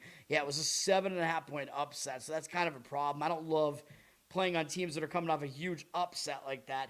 But they did break that losing momentum. So at least there is that coming into this game. It is a little bit of a revenge spot, but the other problem with it is it's also kind of a sandwich spot because they have Miami, Ohio on deck, and that's a huge game as well. And it's a little bit of revenge. Buffalo played them really well on the road. So this is a really tough handicap. Like, it is revenge on the side of Buffalo here, but it is also a sandwich spot. So all that being said, I think I probably have to lean to Ohio in that one, even though you don't want to just blindly play revenge, man. And I think the sandwich spot that Buffalo is in makes it a bit worse for them. Buffalo's down from 4.5 to 3 here on the line. Money coming in towards Ohio. I will agree with that. Those are my thoughts on that one. You don't pay attention to women's? Yeah, neither do I. That's probably a good thing because it's completely boring basketball, man. Like, again, there's just no parity. Like, the absolute top teams, they can kind of compete against each other, but yeah, there's just a steep drop-off between the good and the bad. And the good, the bad, and the ugly, which is that Crooks chick on Iowa State that we keep seeing, who's like the fattest women's basketball player I've ever seen. I don't know how she's one of the best players in the league or in Division I or whatever you want to call it, but whatever. All right, 2 p.m. We're still in the 2 p.m. slate. Oh, God. Long Island is at Central Connecticut. I don't know why this game gets a TV slot on ESPNU, but it does. This is in the Northeast Conference. At the very least, they're two teams that are in the top half of the conference. Long Island is definitely the best team in the conference. Long Island just got their revenge against Lemoyne, though. That was a pretty big win over Lemoyne. Lemoyne was one of the teams closest to Long Island in the standings. And again, Lemoyne was the only team that beat Long Island in conference play so far. So that was a pretty big revenge win for them. They did already beat this Central Connecticut team, although only by 6 at home. But is it possible they still overlooked them? Maybe. Now, Central Connecticut did cover against them by a half point. So sometimes when a team was a huge home favorite in that first conference matchup and they didn't play that well, sometimes that will focus them in the second game. But in this spot, I don't really know. I think it could be a little bit of a letdown for Long Island, and they may very well overlook Central Connecticut here. Central Connecticut, they just ended a 3-game losing streak with a win over Wagner, who's not a good team this year. Pretty unimpressive win there. But now they're back home after they had to play 5 road games in a span of 6 games. That's brutal. So Central Connecticut's probably going to be pretty happy to be back home. And they actually lost the last time they were at home to Fairleigh Dickinson. But their other home games they won in conference against New Haven and Stonehill. So they have been better at home for sure. So I have to probably lean to Central Connecticut in this game. Not a play, but Long Island looks like they took the money early up from 2 to now almost 4. But I would be leaning towards taking the points with Central Connecticut in that one. Looks like it's going to be kind of an ugly game, too, with a total in the 140s. But that would be my opinion in that one. I don't know if I had any thoughts on some of these other games here, man. If you want me to talk about some of these other games, I guess I will. I do still have to consult my sheet here. I have an opinion on NCAAT at Drexel, believe it or not, even though these teams are not good in the Colonial. NCAAT is coming off a pretty big run of games, man, where they beat Hofstra, who I still think is one of the better power-rated teams in this conference. Then they beat Towson. Then they went on the road and they played well again and lost by 2 to Monmouth. And they were a big underdog in this game against Monmouth. 9.5-point dogs, and they took Monmouth to OT. So NCAAT played well in that game. And again, I will say, when a big underdog either pulls off the outright upset or they fall just short, I think they can be flat in the next game. And what makes this worse for them here in this one is that they have Charleston up next. And Charleston is, of course, one of the top teams in this conference. So they have a pretty major look ahead at part of this as well. So I think it's a sandwich spot that they're in here against Drexel. Drexel coming into this game, I believe, off of some weak performance. Let me see. What did they do? They only beat Hampton by 7 at home. Not a great performance, but it will give them momentum coming into this game. They did actually cover. They're only a small favorite in that one, but I like Drexel in this game, and I think the spot sets up nicely for them and not very well for NCAA. I think NCAA is in a sandwich spot. So Drexel staying at home here with a little bit of momentum. I lean Drexel in this one. They did drop from 8 to 7.5, although not really a huge move there. Total's low in the 130s, but I would lay it with Drexel if I was going to play the game. NCAA, not a very good team. Like, again, they're a one-man show. That Lewis guy, whatever his name is, if you stop him, you pretty much stop their entire team. Although he is a very good player. No, she does. Crooks, she has like some of the best. She has like the best. She's the best player in women's Division I basketball right now. She has like the best statistics out of all of Division I. I'm not kidding. I don't know how that's the case, but it is. I don't know. Maybe like just because the other women can't get close to her or whatever, she's just able to box them all out and get all these rebounds and just put the ball in really close to the basket. Hampton at Towson. I actually have an opinion on this game too. I don't like the spot for Towson. Towson was on a nice win streak, and I know I've given out some opinions on Towson because I do think they're a little bit underrated just because their defense is actually fairly good. But they're not good at scoring, and in this game they're going to have to score to cover because they're a big favorite here. But they're coming off a big game against UNC Wilmington, man. Towson, they're actually a 1.5-point favorite in the game, actually. So it was a very strange line in this one where Towson was actually favored against the team with the way better record, and I pointed that out when the game happened. I liked Towson in the game, but they didn't win. They lost by 9, but it was a close game down the stretch, man. So Towson is coming off almost beating the top team, the top team in the conference record-wise. I apologize for all this acid reflux that I have, man. I don't know what to do about it. I'm not even eating like garbage food today or whatever. Like all I've had is like, I do the Factor. They should sponsor me, man. Factor, because what do you expect? I'm a single guy that does like sports gambling and podcasting. Like I want some like good quality food that I can just throw in the microwave. You know what I mean? And eat it quick, and it doesn't taste bad. So yeah, I do the Factor. That's all I've eaten today. A couple of those. So I don't know. Towson, yeah, coming off a huge game, and they got Hofstra on deck, man. So I think this is a sandwich spot, and they did lose at home to Towson already. So it is going to be a revenge game against Hofstra. Hofstra, one of my worries is that there is the potential that they don't care as much about that Hofstra game, because even though Hofstra is good, power ratings-wise in this conference, they've dropped way down in the standings. So that worries me a little bit. And the other thing that worries me is that Towson actually lost at Hampton already. So this is technically a little bit of a revenge game for Towson, but I still think it's going to be really difficult for them to bounce back from that UNC Wilmington game. For Hampton just lost that game at Drexel. Like I said, it wasn't a good performance for them, so I think they will show up at least in this next game, and you can kind of see what happened in that game. Hampton was coming off a close game against UNC Wilmington prior to that themselves. So I think they were kind of hung over after that game. So, yeah, all that being said, I do like Hampton in this game.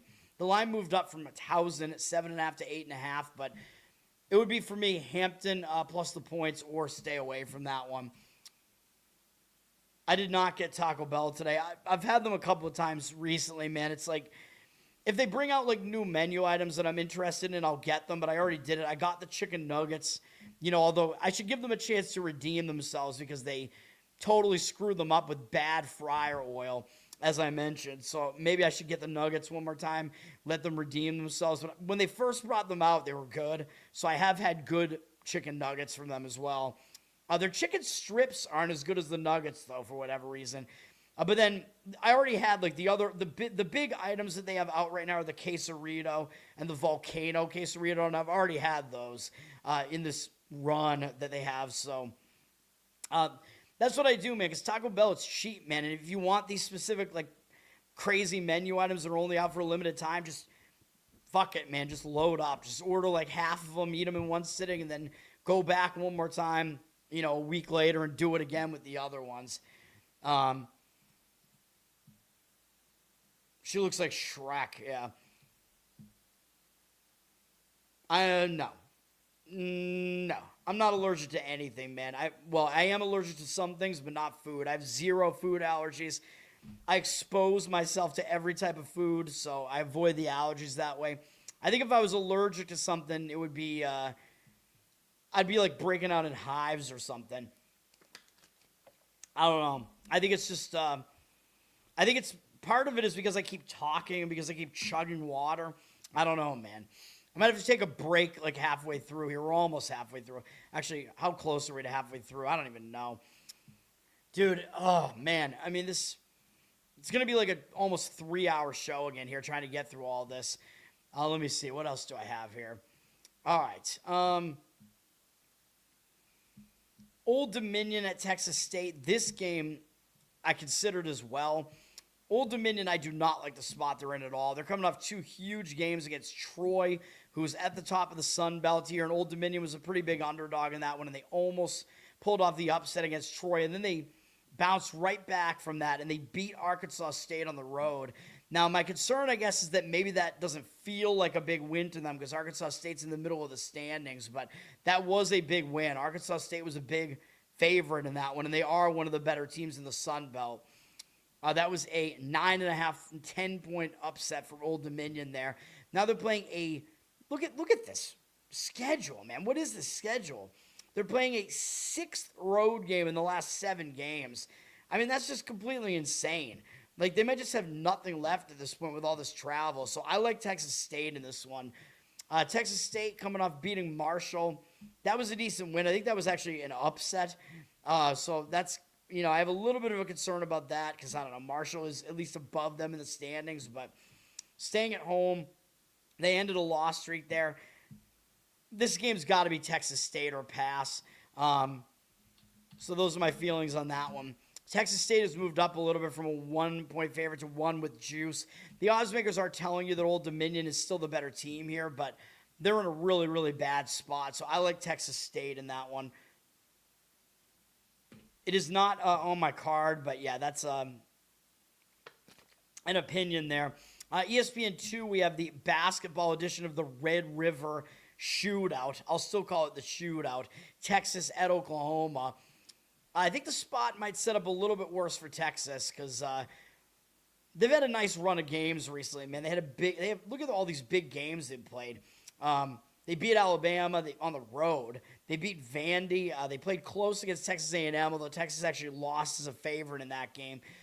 They played close at Kentucky. They beat Georgia handily. And then they came close to Auburn in the last game, and Auburn was at like a 6.5-point favorite there. Texas just came in within the number there to cover that spread. Now they're playing a 3rd road game in 4 games, another road game here. It's possible they kind of run out of a little bit of gas here, man, with that run of games. That's the worry that I would have with Texas here. They're definitely the better team. Texas is a lot better than the record looks. Ken Baum has them as one of the unluckiest teams in the country. So Texas is way better than the record looks. Oklahoma is not that good. But Oklahoma's coming off a difficult game, man. I mean, they almost pulled off the home upset against Arkansas. They had Arkansas pretty much on the ropes, man. Oklahoma probably should have won that game, and then they wound up losing by 4. So that's kind of a brutal loss. So, all that being said, I actually probably am going to have to lean towards Texas here just because that Oklahoma loss, I think, was a little bit more brutal, and Texas just kind of snuck inside the back door there against an Auburn team that hasn't really been doing that well this year. Whereas Oklahoma just almost pulled off the upset of John Calipari's Arkansas team, man. Even though they were only about a 2-point underdog, I think that just feels like a bigger game, Oklahoma did move up from a pick'em to a 1-point favorite, but I think I lean towards Texas. I think the spot's a little bit worse for Oklahoma. Texas is the better team, which is what the odds makers are telling you as well, but I think it's a little bit considerable. Again, Ken Bum has them very unlucky, so they've underperformed quite a bit. Texas is lopsided, though. They're very good offensively, and they're not that good defensively. So we'll see what happens. But he does have them like 30 ranking spots higher than Oklahoma almost. So, and Oklahoma is not very good defensively either. So, yeah, I don't really have much else to say about that. But yeah, that's that game. All right. Let me see. I'm looking at what I have for my notes here, man. Lipscomb at North Florida. I mean, Lipscomb, they're coming up an ugly loss to Jacksonville, man. So it's possible they bounce back from that. But the problem is Lipscomb did lose a 5-game win streak there. And sometimes when you lose a win streak, it'll hang you over to the next game. And the other problems here are that they already beat North Florida, which is who they're playing now, although they did not cover. So we have conflicting angles here as well. Lipscomb were 18.5-point favorites last time they played North Florida at home. And North Florida did cover. So sometimes, as I talk about, when a team is the better team and they were a home team and they didn't cover, sometimes they will actually show up focused for the next game against them. And in this case, I just don't see it, man. Even though Lipscomb did just take an ugly loss, I worry that ended their momentum. And the maybe bigger worry is that they have a huge game against Austin Peay on deck, and that's pretty much going to determine first place in the conference. So that is a big game, man.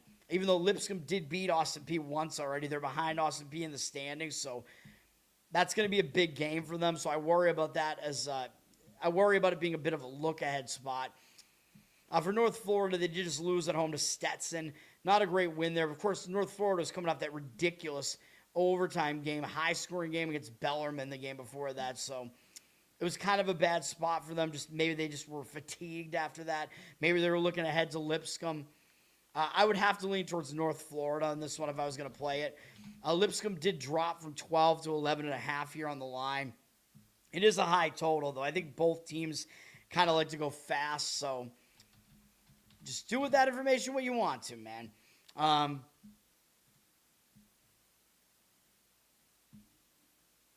Ken Bum's luck index. I don't know exactly how he calculates it, but basically it's telling you the team that's more unlucky means that they've been like on the wrong side of like coin flip like results, basically. Like they've lost like a lot of close games. So it's like the variance has basically not gone in their favor. So they're better than they look, if that makes sense. The team that's very lucky looks better than they actually are, on the other hand. If I don't know if that makes sense. But like usually like that team that's really lucky probably has won in like misleading fashion a lot. They've probably won like a lot of close results that could have gone either way. The team that's unlucky probably has lost a lot of close games that could have gone either way. Something like that, if that makes sense. That part of it isn't situational. Like that part of it is like a numbers thing. So I just add that as part of the handicap. I combine the situational and the numbers with college basketball, where I don't really do that in the other sports except baseball. Although baseball, I do more numbers than anything else because that's just the type of sport that it is. USA Network, for some reason, has St. Joe's and LaSalle. I don't know who's going to want to watch this game except for maybe Jeffrey. It is a Philadelphia rivalry, but these are bad teams, man. You want to talk about luck. St. Joe's is probably pretty high in the luck index. Let's find them. Yeah, they're 33rd in luck. I knew it, man. The St. Joe's team, they're nowhere near as good as their record looks. They've won a lot of close games, as you can see here. Winning by 2, by 1, by, whatever. Like, in conference play, they've had all these close games. Winning by 2, by 4, 7, whatever. So, St. Joe's is definitely a little bit overrated. I think LaSalle probably does consider themselves to be a little brother in the city of Philadelphia here. They play again later in the season. I'm pretty sure, the last game of the season, so they haven't played yet. St. Joe's is coming up beating Loyola Chicago, which is whatever. Everybody beats Loyola Chicago. The Loyola Chicago, I had the game on for a little while. They were out to a huge lead tonight early on against VCU, but of course VCU still won the game. They didn't cover, but they won by a decent margin. Loyola Chicago, just hard times, man, but that's what St. Joe's is coming off of.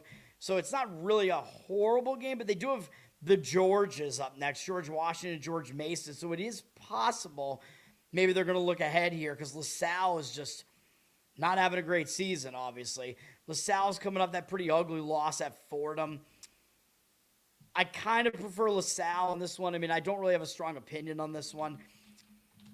St. Joe's has gone up from a 1-point favorite to a 2-point favorite, but I would probably take the points with LaSalle in this one. I think the game probably means a little bit more to them as like the little brother sort of, and the situation sets up maybe a little bit better for them. So that would be my opinion there. Yes, sir. As I belch into the microphone. Man, I hate it, man. I don't know. I feel like I'm being a dick tonight too, but I don't know. High Point, as I pointed out, they're coming off that really close call against Presbyterian. So as I tend to mention, when a team was a huge favorite and they almost lost, they tend to play better. These uniforms are pretty cool, by the way. High Point going with these purple uniforms there. The purple Panthers. No, I don't know. Usually they have like kind of a deep purple. Smoke on the water. But I don't know. They were doing this light purple thing in this one. I don't know. I thought that was kind of cool. Real men wearing purple, man. But High Point, I don't know. I guess they didn't feel cool enough because they almost lost the game to Presbyterian. So maybe they will show up for Longwood here. Although I guess the problem with that is that they did already beat Longwood by double digits earlier this season. And they do have Charleston Southern on deck. And Charleston Southern actually gave them more problems. They only beat them by 2. So I guess maybe there's the worry that they won't pay attention to Longwood and they'll look ahead. But Longwood is in 4th in the standings, though. So maybe they will kind of take them seriously. And again, just because they're coming off that bad performance against Presbyterian, who's behind Longwood in the standings, maybe High Point will just show up regardless of who their opponent is. Longwood did just take a loss at USC Upstate. Maybe they were looking ahead to this High Point game, so I don't know. Longwood's not exactly in a bad spot. Obviously, they're going to show up for a game against the best team in the conference, High Point. But I think I would probably lay the points with High Point just because they are coming off that really close call. They're a 10-point favorite here on the road, which, with a team like High Point, it makes more sense to maybe lay it because they're probably going to successfully speed the game up, and that's what they do, so Longwood is not really that slow tempo of a team either, so I don't know. Not much else about that, but that's what I have for that one. Finally, we get to another play that I have. Actually, this is going to be the third play that I have. Best bets. We're going to take Southern Miss in this one against James Madison. Southern Miss plus the 1.5 here. Really, this is a fate of James Madison being in a letdown spot is really what we got going on here. I know Southern Miss is slightly above them in the standings right now, and James Madison is the better team, as the odds makers are telling you, but I think the spot is just really bad for them. They're playing a second straight road game. They just pulled off an upset of Troy, and this is really the whole crux of the handicap. This is a big upset for James Madison. They were 9.5-point underdogs in this game, and Troy was the team that eliminated James Madison from the Sun Belt Conference Tournament last year. JMU had won the conference tournament the prior season, I'm pretty sure. And I think they got a bye to like the semifinals last year or something, or maybe the quarterfinals, whatever it was, in the tournament last year in the Sun Belt, and they lost to Troy. So this is a huge win for them to go on the road and beat Troy. So I think simply this is a letdown spot for them coming into this game against Southern Miss. Maybe the handicap's a little bit too simple, but that's what it is in this one. They unfortunately don't have a bigger game up next. It's just against Old Dominion. But, well, the other side of the handicap is that Southern Miss didn't play well in their last game against App State at home. Southern Miss were not a favorite, though. I would like it better if they were a favorite and they didn't play well, but you got to think they're going to show up kind of desperate for a win, though, because they've lost 5 straight games. That was the first game coming back home. Although it's not the NBA, so it's not really a bad spot necessarily when you return back home. But they were just coming off, I don't know what it was, man. Maybe just because of all the travel they had to do. But they'd had 4 straight road games prior to that. Now they're settled back in at home. So I think the spot does set up better for them here now. They have been a little bit better at home as well, I think. They had one of their losses at home was to Arkansas State. I mean, that's explainable. Arkansas State's a good team. And then their other home loss was that weird one, against App State in the return home spot. But again, maybe it's just because of the travel. I don't know. But they've won all their other home games against Louisiana, although they're not very good. Louisiana Monroe, I know they're terrible. And then Texas State, not really that great either. But they have won all the rest of those home games. So at least there is that. Southern Miss is better at home. But, yeah, it is a letdown spot. So we're on it. James Madison is up from 1 to 1.5 here. Looking at Ken Baum's numbers, I think this might have put me over the edge with it. I'm trying to remember what I was thinking, man. James Madison, they're really bad defensively. Almost not even within the top 300, so that's not good. They're not exactly a good team. They're a little bit lucky, 127 in the luck index, and they play slow. As far as Southern Miss, I believe they are the better defensive team. Is that right? Yes. So Southern Miss is worse offensively, but better defensively. They don't really play slow. They're more of a mid-tempo team. They're kind of middle of the pack luck-wise, but they're still less lucky than James Madison is. But I think part of it was just that Southern Miss is technically the better defense, getting points here as well, and they're in the better spot here. So I like that aspect of it too. So we're going to go with Southern Miss in that one.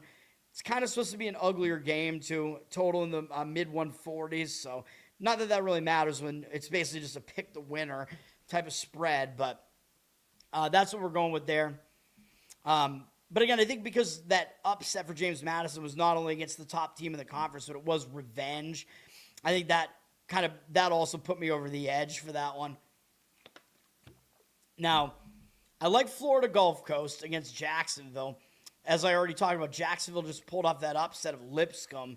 Although it was at home, so Jacksonville wasn't a huge underdog, but still, big game when you beat Lipscomb, who's been one of the better teams in the A-Sun for years, basically, on end. And they won it last year as well. That was also in-season revenge because Jacksonville lost to Lipscomb earlier in the season at Lipscomb in kind of a blowout. So that was a big win for them, man.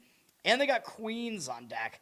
And I don't believe they played Queens yet. No, they have. Excuse me. They lost at home to Queens, too. So that's going to be a revenge game as well. They lost at home to Queens. And Queens is still near the top of the standings as well here. The Queens Royals. So I think Jacksonville is kind of in a sandwich spot here, man. And I believe they have not played Florida Gulf Coast yet. They play them again later this year. That's who they're playing here. But I think it is a sandwich spot between two of the top teams in the conference, both being in-season revenge games as well. I just don't know if it makes my card just because Jacksonville wasn't a huge dog in that game against Lipscomb. Florida Gulf Coast, they're coming off an easy win over not an easy win, but a win over a bad North Alabama team. But the fact that it's a third road game in 4 games with the other 2 having been Austin Peay and Lipscomb, that does worry me a little bit. That it's a little bit of a tricky travel spot for Florida Gulf Coast. Although at least this time they're staying in the state of Florida at the very least. Although they're crossing Florida. I think they're going from Fort Myers all the way up to Jacksonville. So that is a bit of a hike there. But yes, I like Florida Gulf Coast in the game. Jacksonville has flipped from a 1.5 point dog to a 1 point favorite. I disagree with that initial move. I think, again, it's a bad spot for them. I think it's a sandwich spot. I think maybe the numbers guys are coming in on Jacksonville in this one. I don't know. I think something with Ken Pom didn't really jive for me on this one, but I like Florida Gulf Coast in that one if I was going to play it based on the situation. And not the Jersey Shore guy. I got to make that joke every time, man, at some point during the show. Maybe it should be if somebody gives, hide it in the show, and then the first person that gives me the timestamp from it after the show is over. I don't know, because anybody who's watching it live might just remember it, but still, I don't know. I could give somebody a prize for it. I don't know, but what do I have to give? I don't know. All right, Northern Illinois at Miami, Ohio, who's ranked 24th in the country, and we know that that is not accurate. They're still, 89th according to Ken Pom, 11th in his luck index, by the way. They face a pretty weak schedule, too. So this Miami, Ohio team, sure, they're probably the second best team in the MAC to Akron, but they're nowhere near as good as people think they are. However, I think this is a good spot for them here because they just didn't do well against UMass. And I talked about that spot, how I thought UMass was the right side in that one, and that was correct. UMass covered. It wasn't a play or anything, but Miami, Ohio was coming off that huge game at Kent State, which is an Ohio rivalry.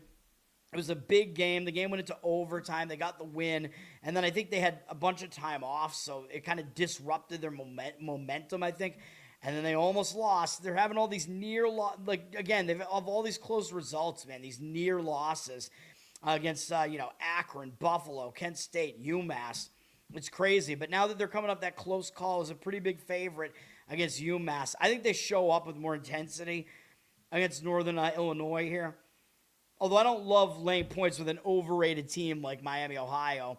And also Miami, Ohio does play Buffalo next again. And Buffalo was one of the teams that gave them a scare not that long ago. So they might actually look ahead a little bit to Buffalo there for giving them that scare at home, man. So I don't know. But because Miami, Ohio did come off that scare against UMass, I think I probably lean towards laying the points here. This Northern Illinois team is pretty bad as well. I mean, sure, they'll try to get up for a game against Miami, Ohio. They are coming off a 20-point win over another bad team, Western Michigan. But, yeah, I mean, if Miami, Ohio shows up focused, they should be able to win this game pretty easily. Of course, they're a huge favorite, but the initial money has come in on Miami, Ohio, it looks like, up from 15.5 to 17.5 here with juice. So it does look like the initial money has come in that way. And I don't disagree with it. I think it is kind of a refocus spot for them. But, again, I don't really want anything to do with it. Mr. Pinsey, what's up, man? Thanks for hanging out. I did not talk about Marshall, no. I can. Nebraska, Illinois, I did not get to that game yet. What's up, Nate? Nebraska, Illinois is not. No. What? That's Sunday, isn't it? I don't know. I don't think Nebraska, Illinois is today. Hold on. No, it's not. Stop throwing me off, man. Nebraska, Illinois is not on the board here. I'm pretty sure it's a Sunday game or something. All right. Although I can already tell you, Illinois is the right side in that game. There's a decent likelihood it's going to be on my card. Illinois, I can tell you right now, because Illinois is coming off that non-cover against Washington. The reason I gave out Washington was because Illinois was in a sandwich spot. I thought they'd be looking ahead to Nebraska, but Nebraska also upset Illinois in Illinois, and Illinois was a huge favorite in that game. So it's a revenge spot for Illinois, road reversal revenge. Illinois is coming off a bad game against Washington, and Nebraska is coming off that monster game against Michigan. So, there's almost no question I'm going to be on Illinois in that one. UNLV, what's up, man? Thanks for hanging out. Marshall, did I skip that one? Oh, man, I'm all over the place here now. Too much going on here. Oh, man, I scrolled way down. Let me see. Where's Marshall at? I skipped that one. This is actually a decent game. Marshall at Arkansas State. I don't know. I don't really have much of an opinion on it. Marshall did just lose at Texas State. I think that was kind of an ugly loss. I think they were favored in that game. Maybe they were looking ahead to Arkansas State. These teams I don't believe have played yet this season. They might only play once on the season. For Arkansas State, I do think Arkansas State is better than their record looks, though. So that's probably going to be what happens with this handicap. Arkansas State is probably the better team here, even though they're below Marshall in the standings. Arkansas State is coming off that ugly game against Old Dominion that I just talked about too, right? What was I talking about? Yeah, Old Dominion, right. Yeah, Old Dominion pulled off that upset at Arkansas State, right. So I like Texas State. I like fading Old Dominion off of this. But yes, Arkansas State should be in a bounce back spot off of this ugly loss as 9.5-point, 10-point favorites or whatever against Old Dominion there. So I think they were looking ahead as well here. Looking at the line here, I don't think the public's going to really want to lay points like this with a team that has a slightly worse looking record, Arkansas State. Oddsmakers are telling you they are the better team. The line is about 4.5 here. I would lean to Arkansas State in this one. They're up from 3.5 to 4 here. It looks like it's going to be a bit of a high-scoring game. I think Arkansas State does play fast as well. So, yes, I like Arkansas State in that one.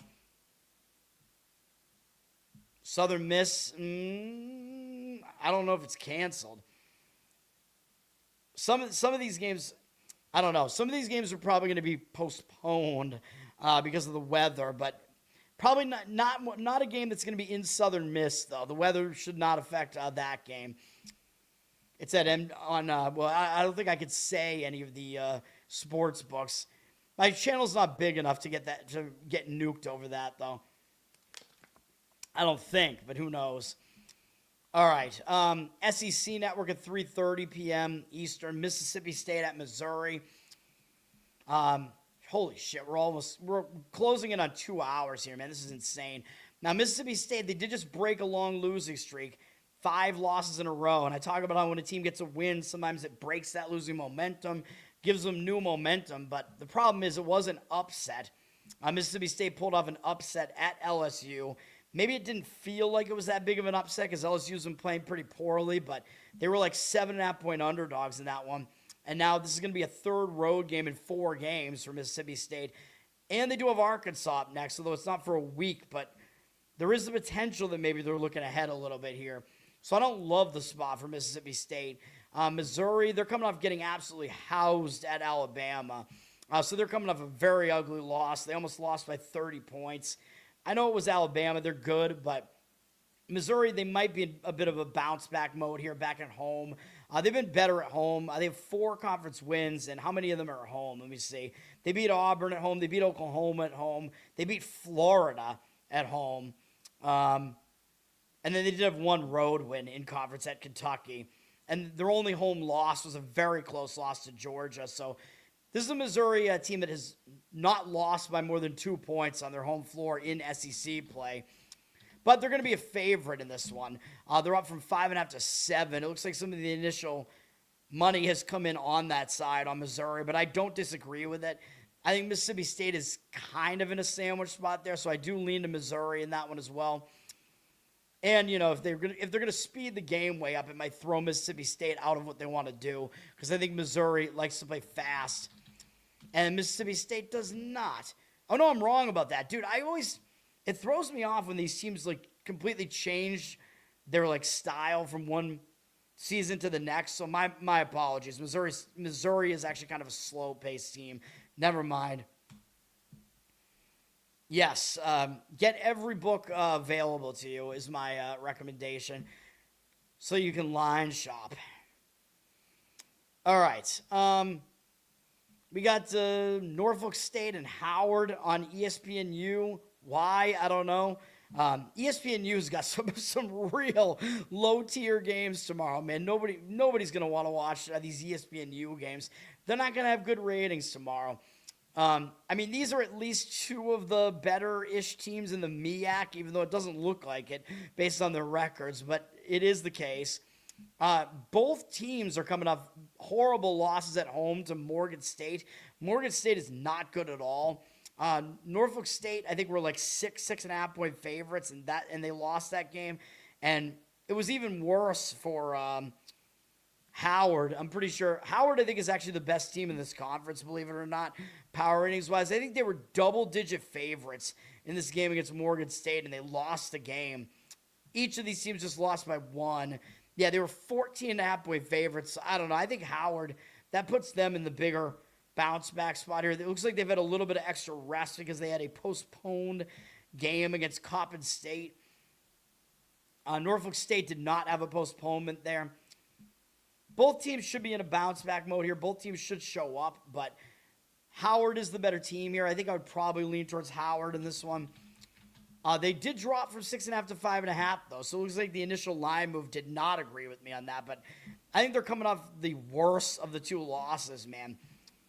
But, I mean, laying points with these MEAC teams could get ugly. Total's not that high in the 140s. ESPN 2 at 4 p.m. Baylor is at West Virginia. Baylor on a 4-game losing streak, man. Baylor has just been awful in conference, man. Like, they're pretty much their season is over at this point. I mean, 1 conference win, this is bad, but when you're having a bad season, I mean, maybe you're still going to show up for a game like this. You're going to West Virginia, who's having an okay season. Baylor coming off another loss. I mean, it is a second straight road game, but the trip from Cincinnati to West Virginia is not that big. West Virginia's coming up beating Kansas State, although that's not a big win for them either, though. So, at home, and they didn't beat them by margin or anything either. So, I don't even know what I would want to do with this game. West Virginia's up from 2 to 3 here, so the money is coming on West Virginia. I think both of these teams actually don't have good enough resumes to be close to the tournament right now. I don't think Baylor is maybe a little bit closer, believe it or not. At least I think I had them as the last of the next 4 out in my last bracketology, but they're probably going to be out completely now of like even the picture. But yeah, for what it's worth, the money has come in on West Virginia a little bit, driving them up about a point. I'm not going to really disagree with it, but maybe Baylor's the more desperate team, and they're getting well, actually, you know what? Maybe I don't lean towards West Virginia because I think Baylor might be the more desperate team to get some wins here.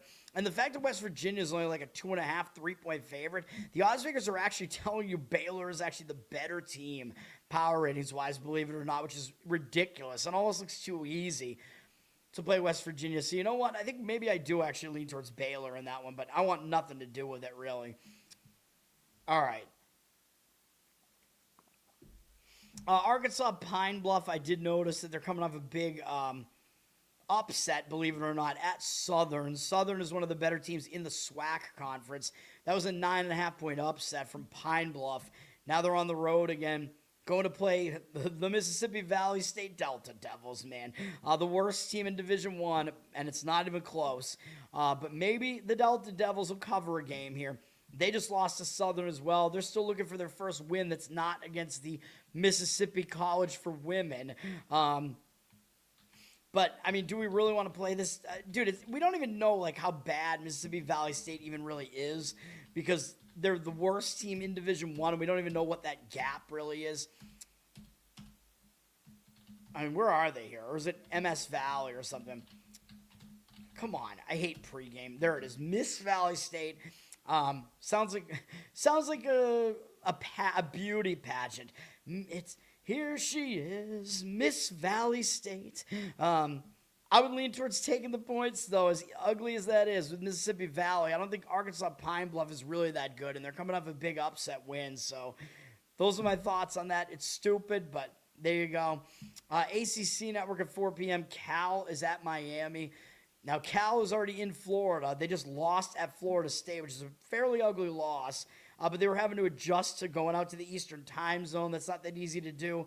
Now they are adjusted. Maybe they were already looking ahead because Miami is a better team than Florida State. So maybe we get a better effort out of Cal in this one. Miami did just beat Stanford in kind of a similar spot, having to fly out east. Decent win for Miami there. Don't have a whole lot to go on in this game, really. Miami is at least staying at home here, but For me, I don't know, man. I mean, the money looks like it's coming in on Miami. They're up from 8.5 to 10.5, but I don't know. I have a slight lean towards, I don't know.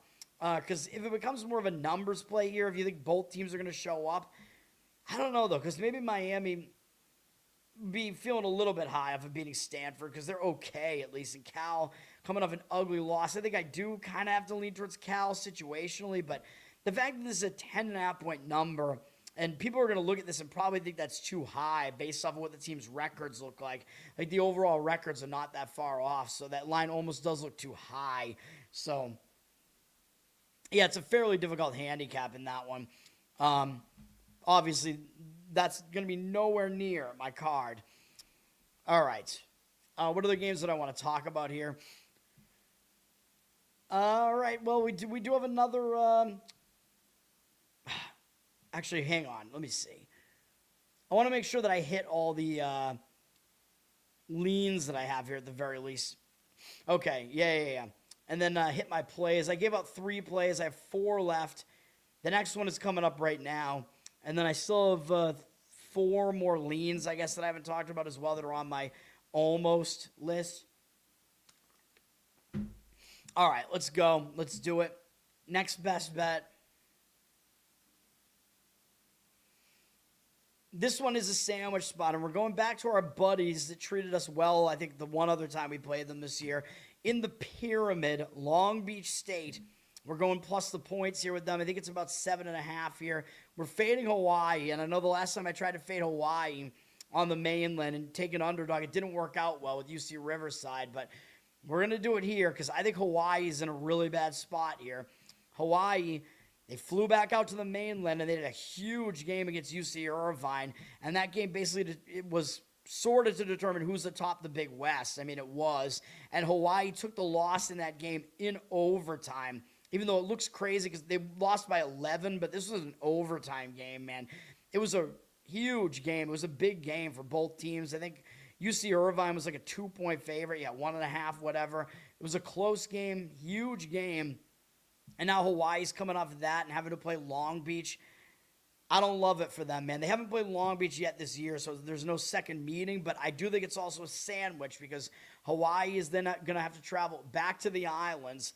They're going to go back to Hawaii, and they have to play UC San Diego, who is still one of the better teams in this conference and won the Big West last year. And they beat Hawaii at UC San Diego, so that is going to be a revenge game.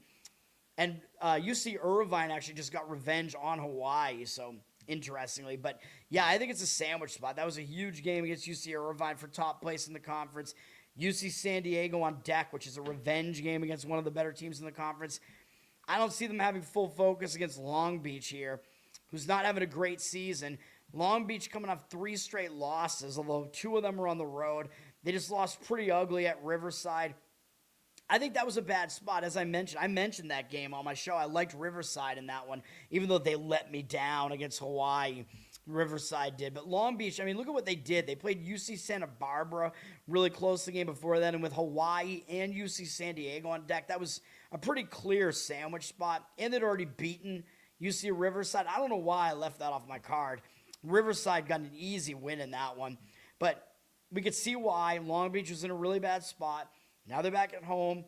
I think they will show up focus here. Now it's Hawaii's turn to be in the bad spot, so we're on Long Beach plus the points.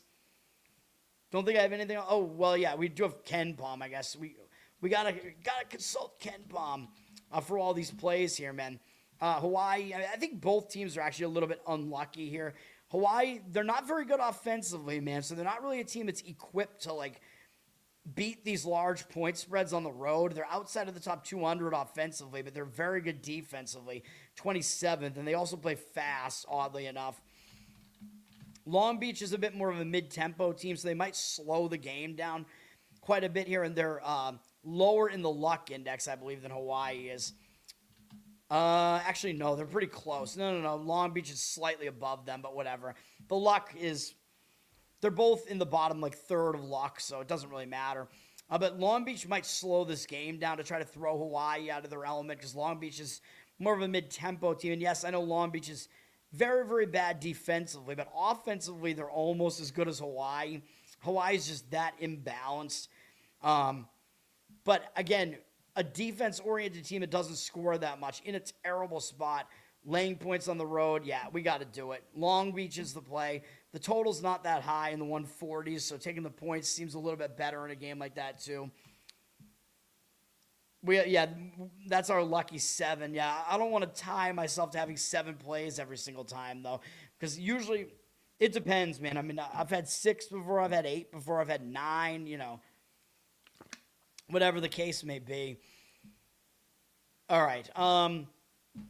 What other games that I want to talk about here? Some of these games are not really that interesting. CBS Sports has Western Kentucky at Middle Tennessee. Still in the 4 p.m. slate, man. We're already almost at a 2-hour show. Let me die.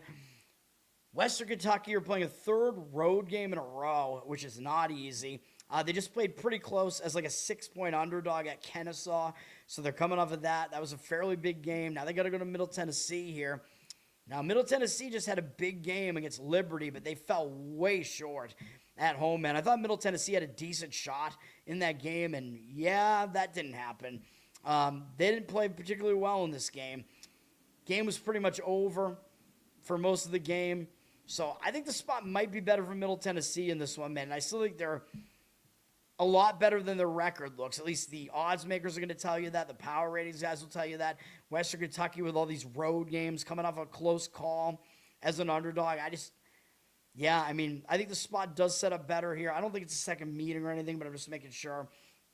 Yeah, I think the spot sets up better for what I think is an undervalued Middle Tennessee team. And looking at these teams' records, who's going to want to lay 7.5 with an almost 500 team against another team with a close record to theirs? Nobody's going to want to do that.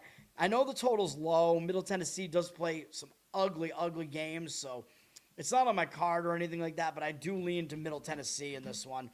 And it seems like the early money has come that way, up from 6 to 7 there, so all that for what it's worth, man. Next game up is a big game, but let me take a brief intermission here, and I'm going to restock on water again. This is crazy, dude. I'm running out of water so fast here. My lips are very, very dry. Man, college basketball show, this is the worst show that I do by far. It's just so difficult to do. I don't know what I want to even put this on. I mean, I guess I can bring up the next game. I'm going to talk about BYU and Kansas here. I'll be right back.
Man, I just saw that Jokic actually came back tonight for the Nuggets. That was not expected.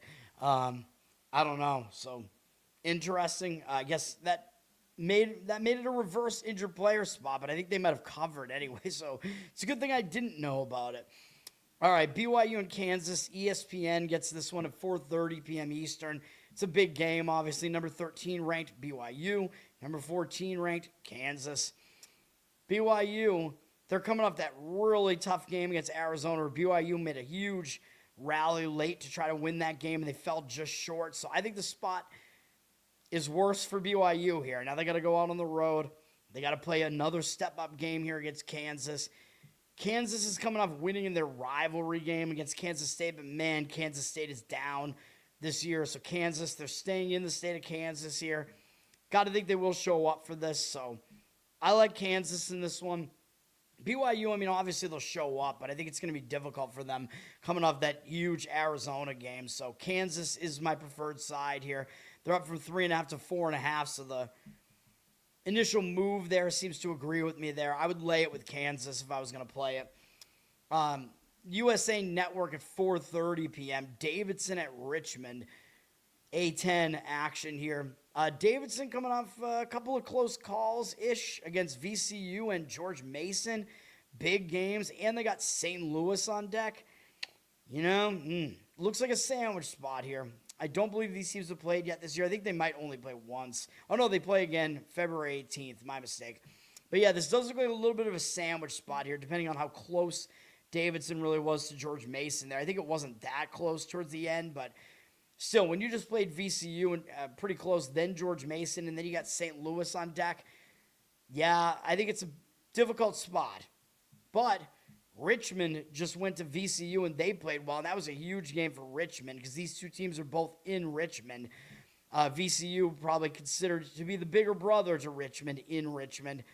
And Richmond did not go away in this game. Like, they cut it back to 4 points in the final minutes of the game here. So Richmond, they're in a bad spot too. I think maybe the spot is a little bit worse for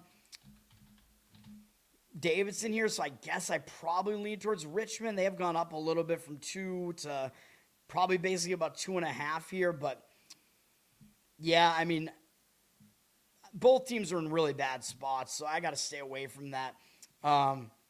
Yeah. The 76ers, dude, we need other NBA teams need more, need better songs, man. Like, why is it the Sixers? Why do they have to have the best song? I don't know, man. It feels like it's an ABA, like the old ABA style, like 70s, I don't know, like soul, whatever it is, that type of stuff. Feels like it belongs in like semi-pro. If you've seen that movie, underrated movie for sure, with Will Ferrell and Woody Harrelson as the fake Flint Tropics, but in the real ABA. All right. That Morgan State team, I mean, this is as ugly as it gets. Morgan State at Coppin State, but I lean towards Coppin State in this one. Morgan State's won 4 games in a row. One of them was a non-D1 team, though. I don't know how they pulled off these back-to-back upsets against Howard, and then coming off of that, upset Norfolk State as well. 3rd straight road game now, 4th road game in 5 games. I think they got to run out of steam here, man. And they got Maryland Eastern Shore next, who are the only undefeated team left in the MEAC, although I don't even think they're that good, but that is still the case. They're in 1st place. So this is like a sandwich spot for Morgan State here, man. I think it's a bad spot. I was going to say, I don't believe they've played Coppin State yet. Coppin State is really bad, though. They're so bad that Morgan State is actually favored on the road against them. That's how bad Coppin State is. So Coppin State just played Norfolk State and got destroyed by almost 40 points. Now they're coming back home here. They've had actually extra time off because of a postponed game against Howard.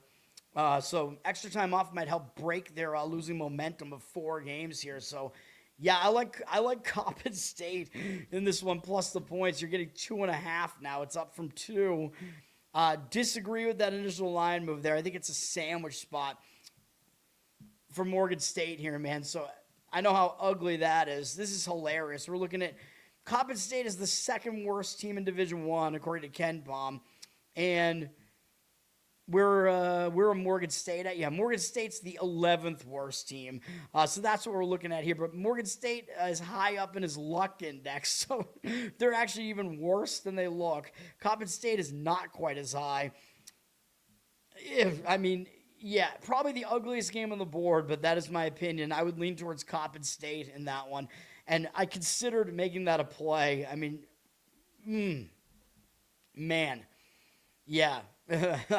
All right. NJIT at Vermont. Vermont coming into this game off a pretty big game against UMBC, man.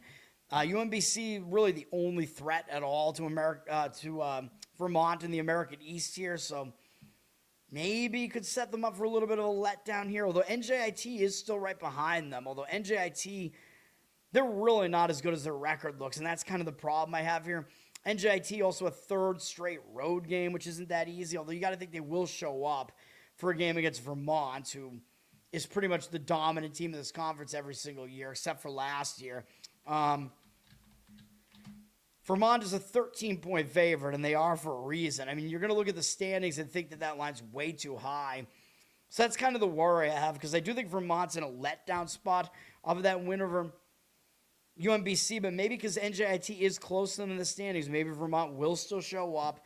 The line is this high for a reason. Like I said, Vermont is significantly better than NJIT. NJIT is not anywhere near as good as their record looks.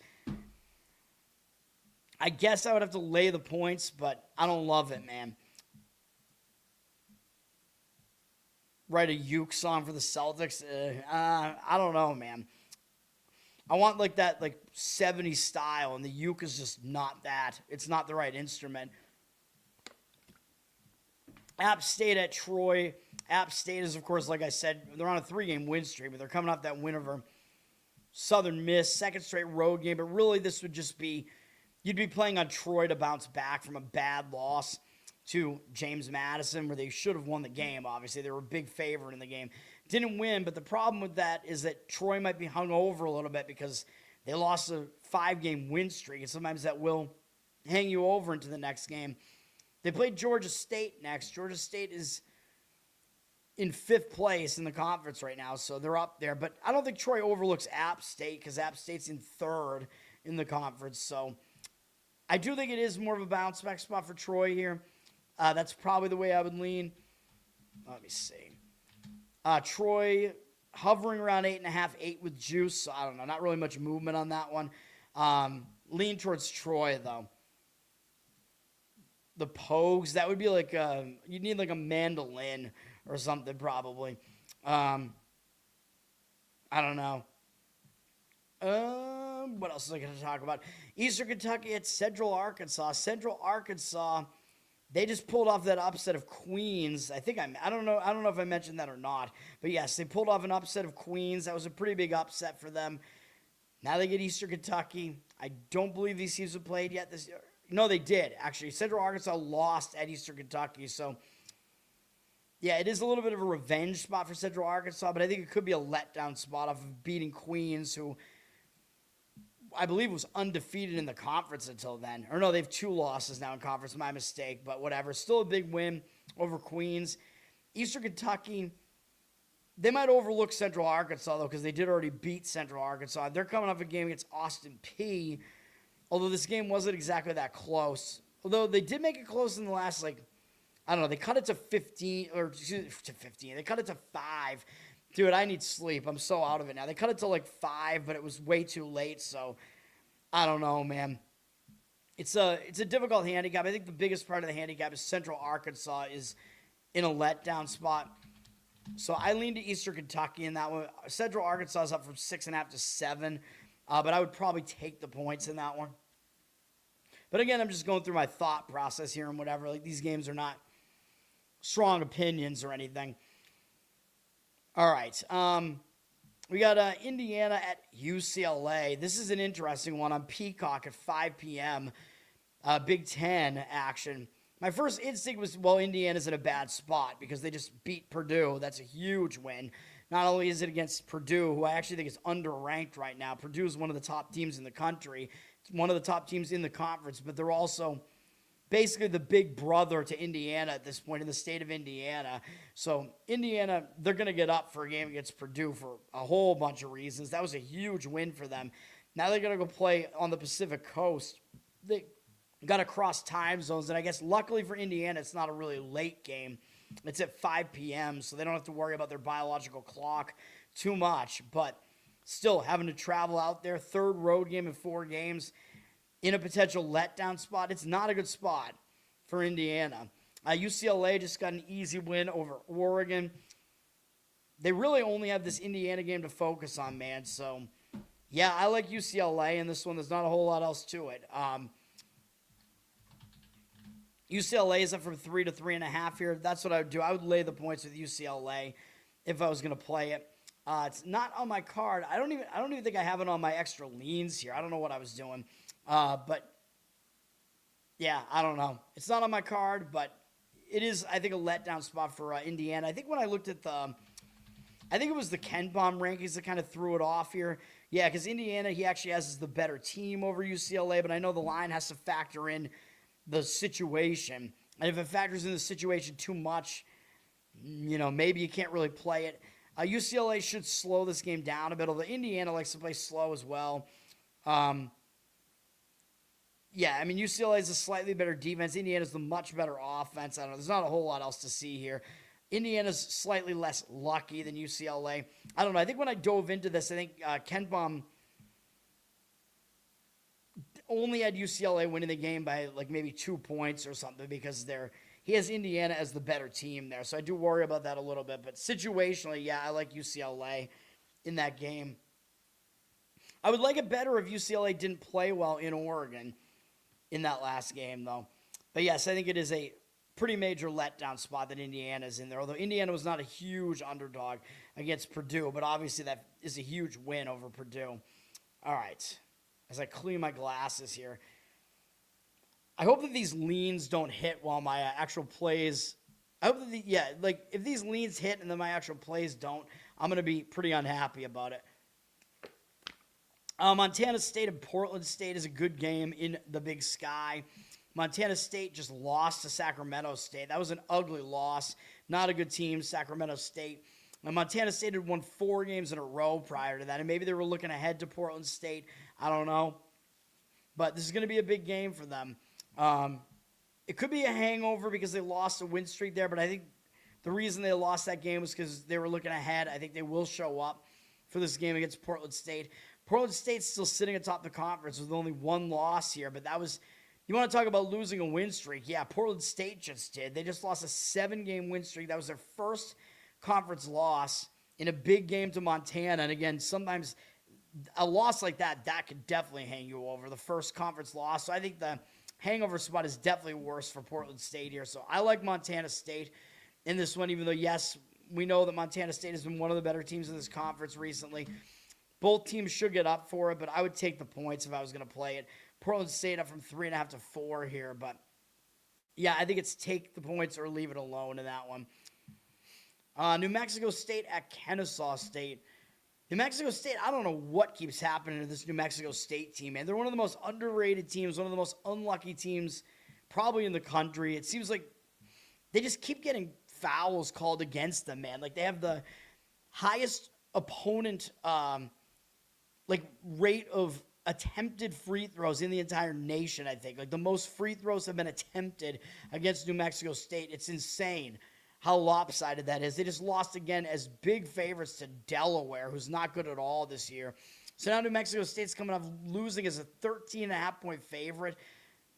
Ridiculous. It was revenge for Delaware because they'd embarrassed Delaware on the road the other time they played them.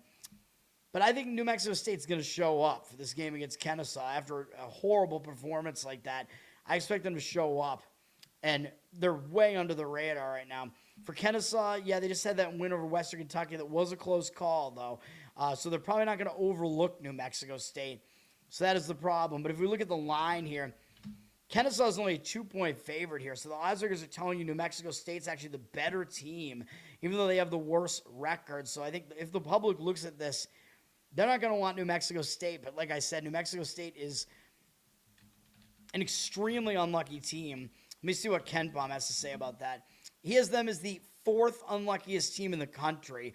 Yeah, so like I said, things are just, not going their way when statistically they've played a lot better than their record looks. So, yeah, I like New Mexico State in that one. Plus the points to bounce back off of that horrendous loss. SEC Network at 6 p.m. Ole Miss at number 18 Vandy. Ole Miss, not a good team this year. They did just lose at Kentucky. I think this game might have been fairly close, though.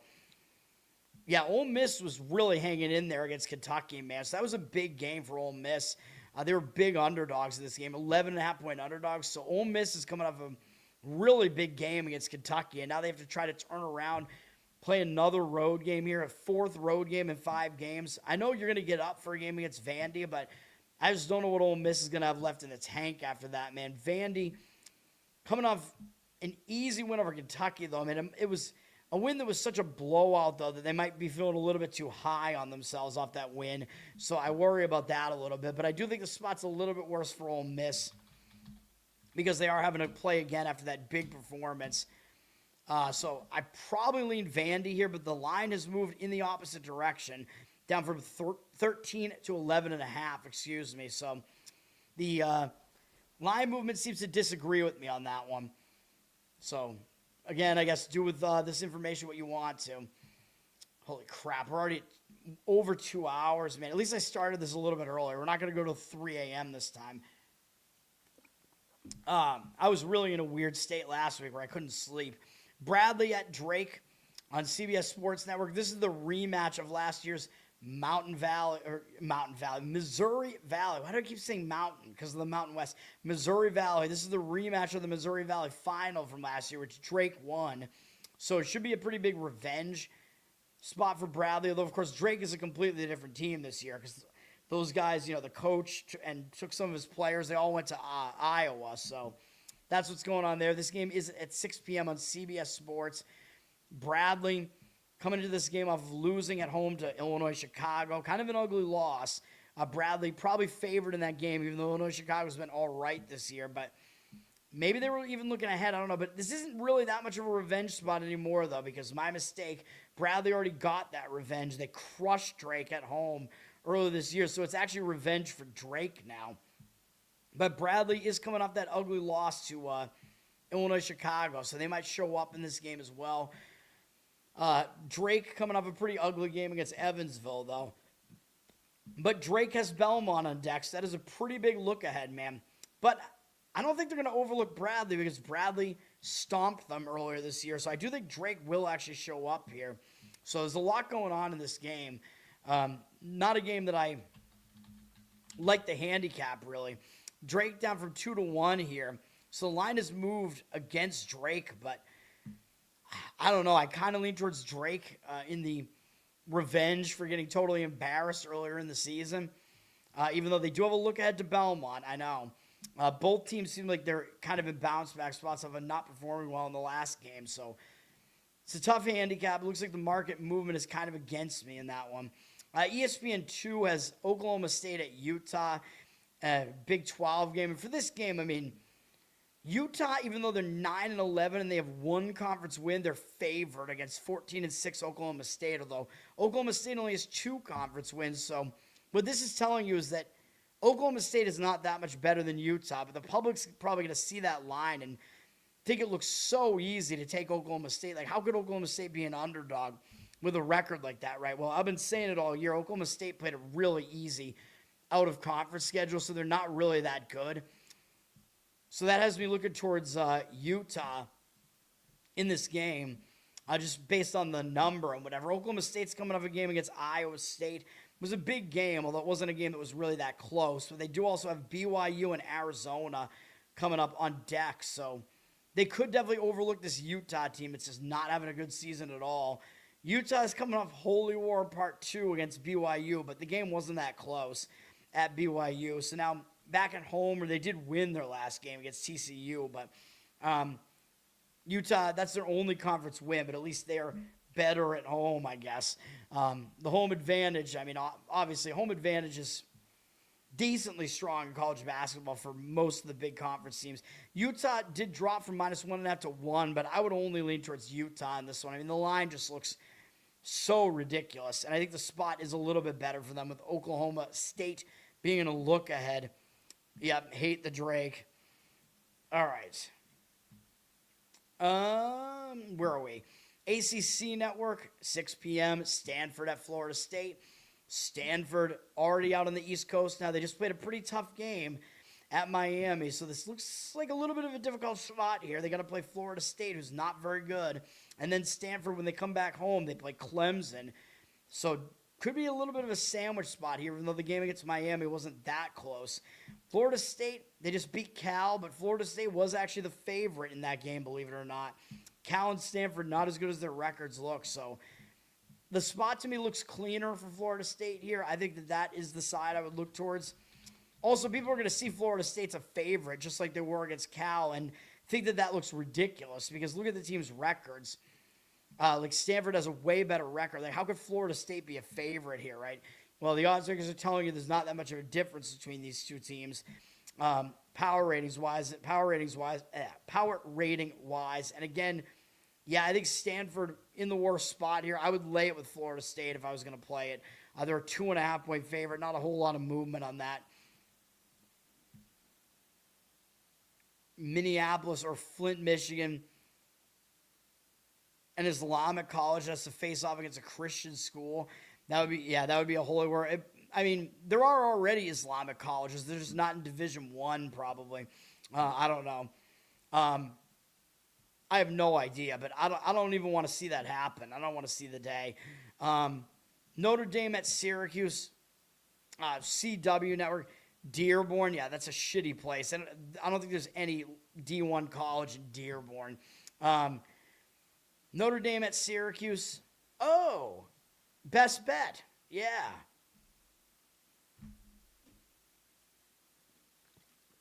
Yeah, you better believe it. This is a best bet.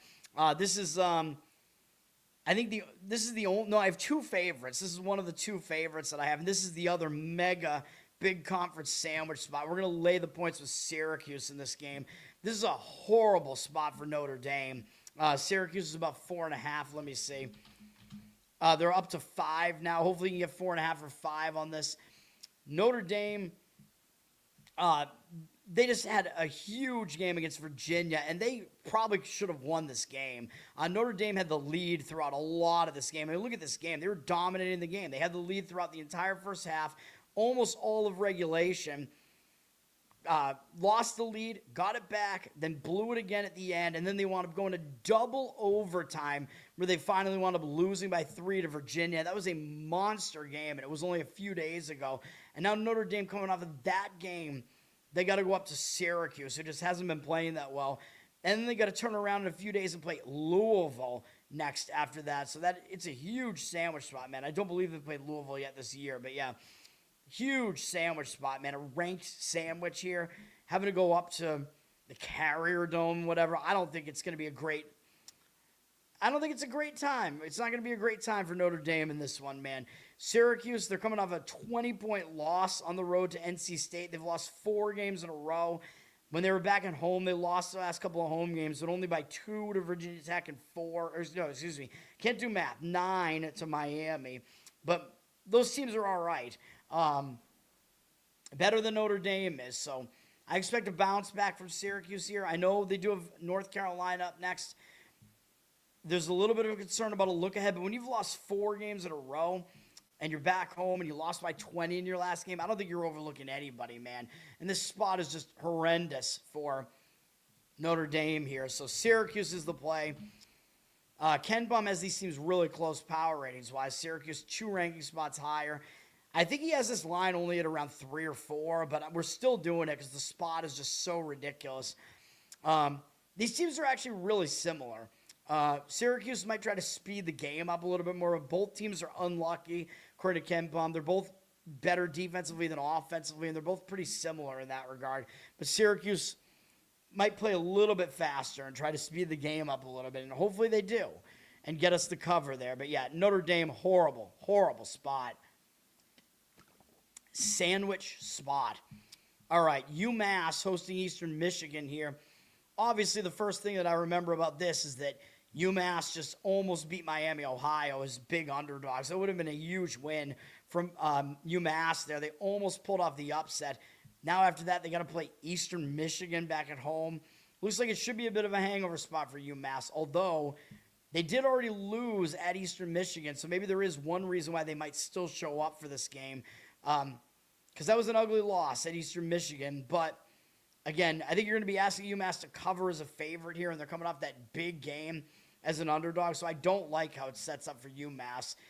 For Eastern Michigan, they just got absolutely drilled by Central Michigan in a Michigan rivalry game, but they lost that game 100-65.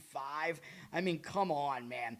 You're coming off a game like that, I think you're going to show up in the next game. They do have Akron up next, which is a little bit of a concern. Maybe there's a look-ahead component to this, and maybe they overlook UMass just because they already beat UMass once, so those would be my concerns. But a team coming off just a horrendous-looking blowout loss up against a team that almost pulled off a massive upset pretty much, I have to lean to Eastern Michigan in this one.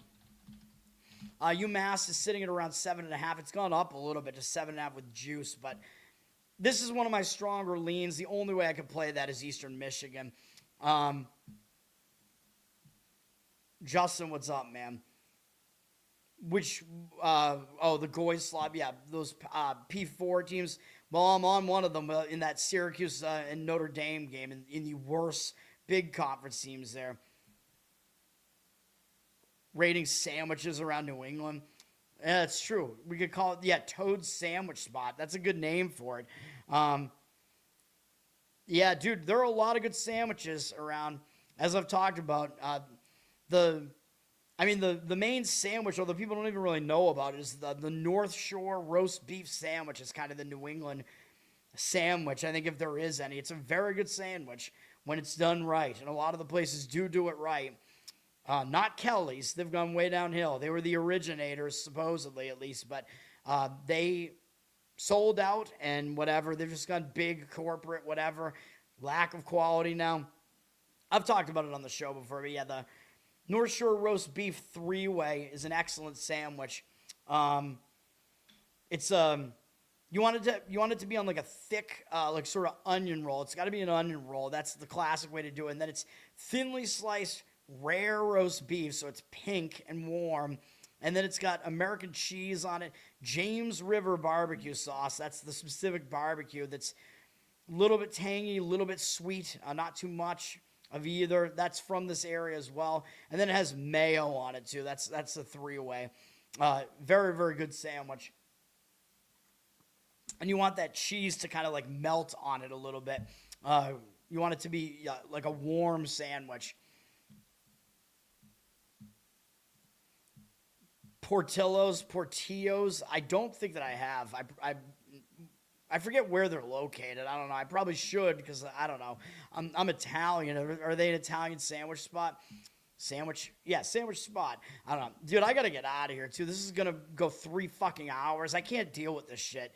The next game up that I'm going to talk about, Northwestern State at New Orleans at 6 p.m.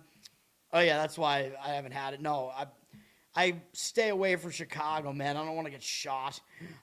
Next game up, this is another best bet, whatever. New Orleans minus the points. This is the other favorite here. Ken Baum actually has this line at like 7, so I don't know if there's some like personnel difference or something now. I don't know why he has the line at 7, but we're going to do this mostly because Northwestern State is in a horrible spot, I think. They're coming off a game where they played Stephen F. Austin to the wire, man. Huge game. Stephen F. Austin is atop the standings in the Southland Conference here, although I think McNeese still is the better team power rating-wise, but Northwestern State's not very good. They were 14.5-point underdogs, and they almost upset Stephen F. Austin. That was a huge game for them. Now they're playing a 4th road game in their last 4 games, actually, because they had one game postponed in the middle there. And they got Nichols up next, and Nichols is near the top of the conference as well, so that might be a bit of a look-ahead spot. They actually already lost to Nichols, so it's an in-season revenge spot as well. And this game is an in-season revenge spot for New Orleans because Northwestern State beat New Orleans at home already, and New Orleans was actually a road favorite in that game. because they're that much better. And now if New Orleans is 1.5 on the road, how are they only 4.5 at home? It seems like there's line value here. Seems like it's a horrible spot for Northwestern State. A lot of things line up on this one, man. I like it. It's in-season revenge plus line value. It looks like plus horrible hangover spot for Northwestern State, sandwich spot for Northwestern State. Now for New Orleans, they did just beat Nichols in their last game, so that is the concern. They pulled off an upset, I think, on the road of Nichols here. 4.5-point upset. Pretty big win, so that is the one concern here, but they don't really have anything upcoming. I just don't think they're going to overlook a team that they lost to here, and it's just such a horrible spot for Northwestern State. And again, it looks like we're getting, at least according to Ken Baum, we're getting a lot of line value here.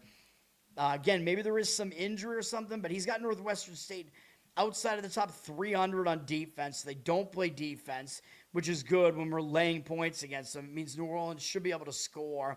Northwestern State also likes to play slow, believe it or not. They're not high up in the luck index, though. And they're an okay offensive team. But New Orleans is actually better on both offense and defense.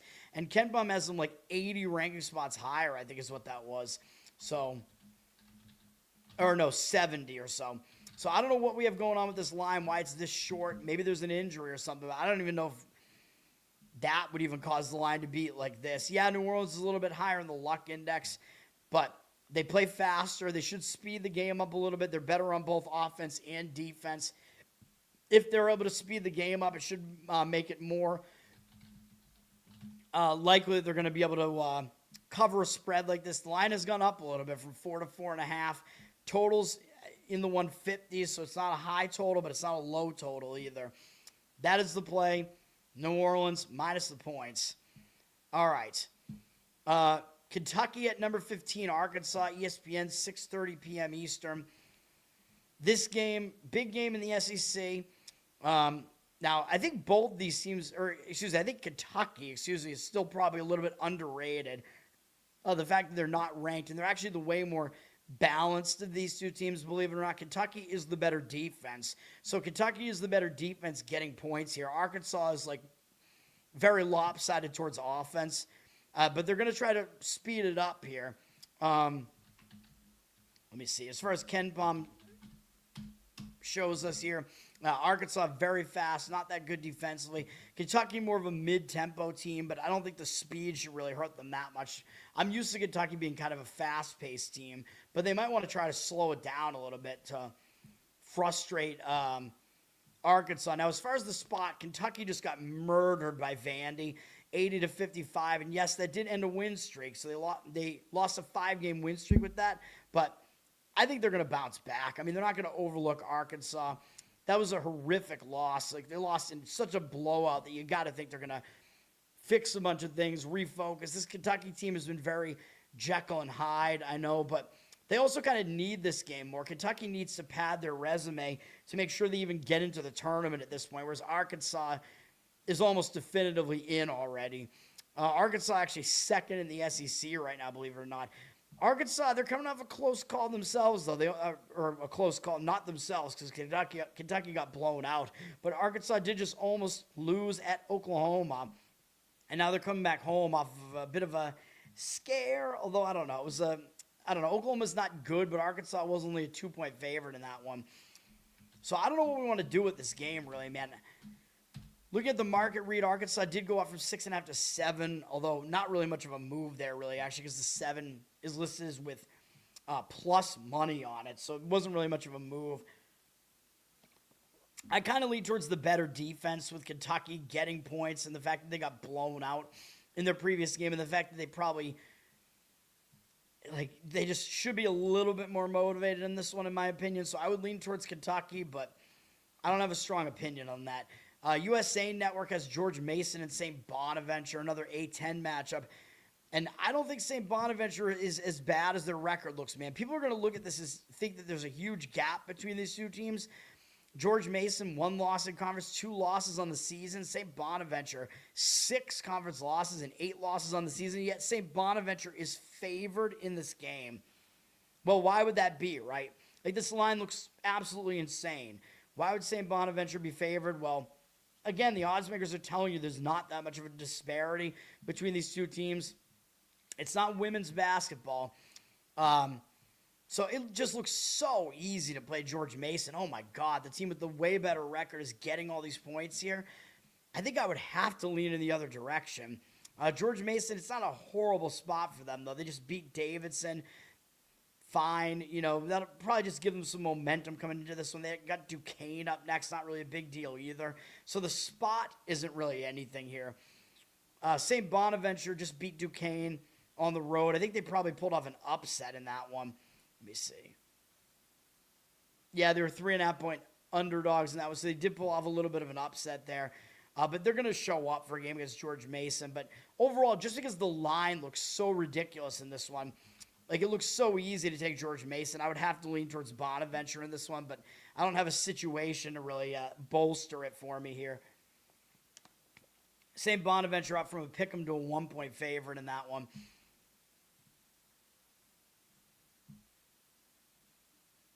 Missouri State and Jacksonville State. That's right. Justin does the Missouri State games.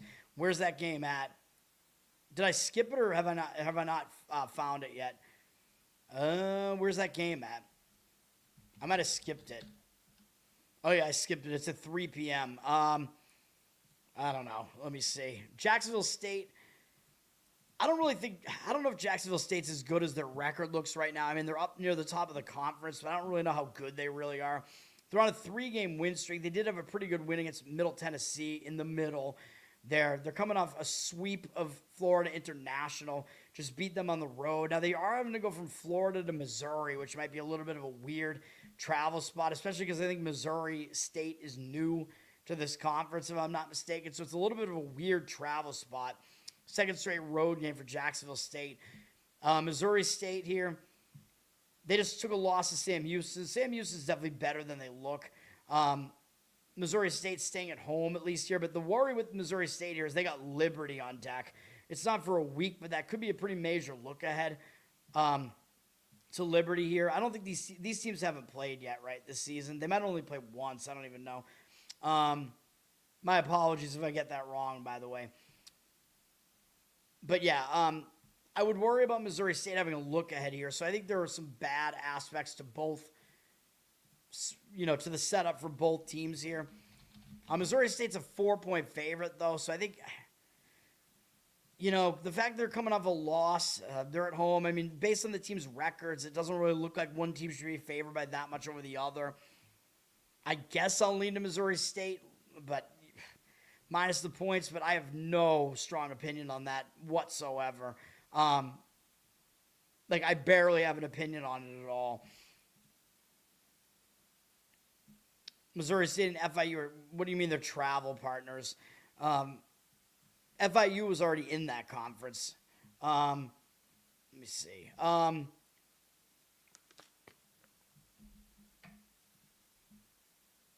Conference USA parity. Yeah, I mean, it's just not a good conference. I don't even think Liberty is actually really that good. Rutgers at USC, Peacock, 7 p.m. Rutgers has lost a bunch of games in a row. They've lost 4 games in a row.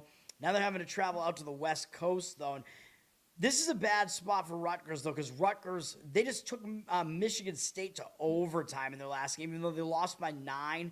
This is a huge performance from Rutgers, almost pulling off the upset against Michigan State. So now they're coming off of that, which could set up a hangover spot, but they're having to travel out to the West Coast. Not play a really late game, but still West Coast game. Might be a little bit late for their biological clock. Could be a hangover spot. They might actually even look ahead to UCLA, the other game on the road trip, because they're a little bit better than USC. So this is a pretty bad spot for Rutgers here. Looks like a pretty major hangover spot. The problem is USC, they're coming off a huge game as well, where we unfortunately did not get the cover here. And actually, if you look at this game, I'm pissed about this. Look at this Iowa lead that they blew in this game, man. Iowa was blowing USC out of this game. They still had a 15-point lead with 5 minutes left, and they didn't cover the 9.5. I'm pissed that Iowa didn't cover that. It was a tale of two halves. And then USC came all the way back and actually took the lead near the end. So I'm pissed that Iowa didn't cover that, but that does set up a bad spot for USC here.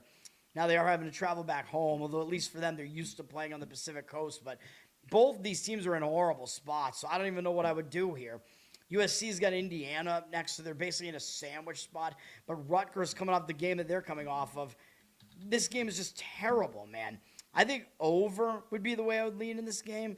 The total's up from 145.5 to 146. Both teams could be just gassed, which might affect their defense. So, yeah, I mean, that's about the size of it. Money's come in on USC. It looks like up from 12 to 13.5.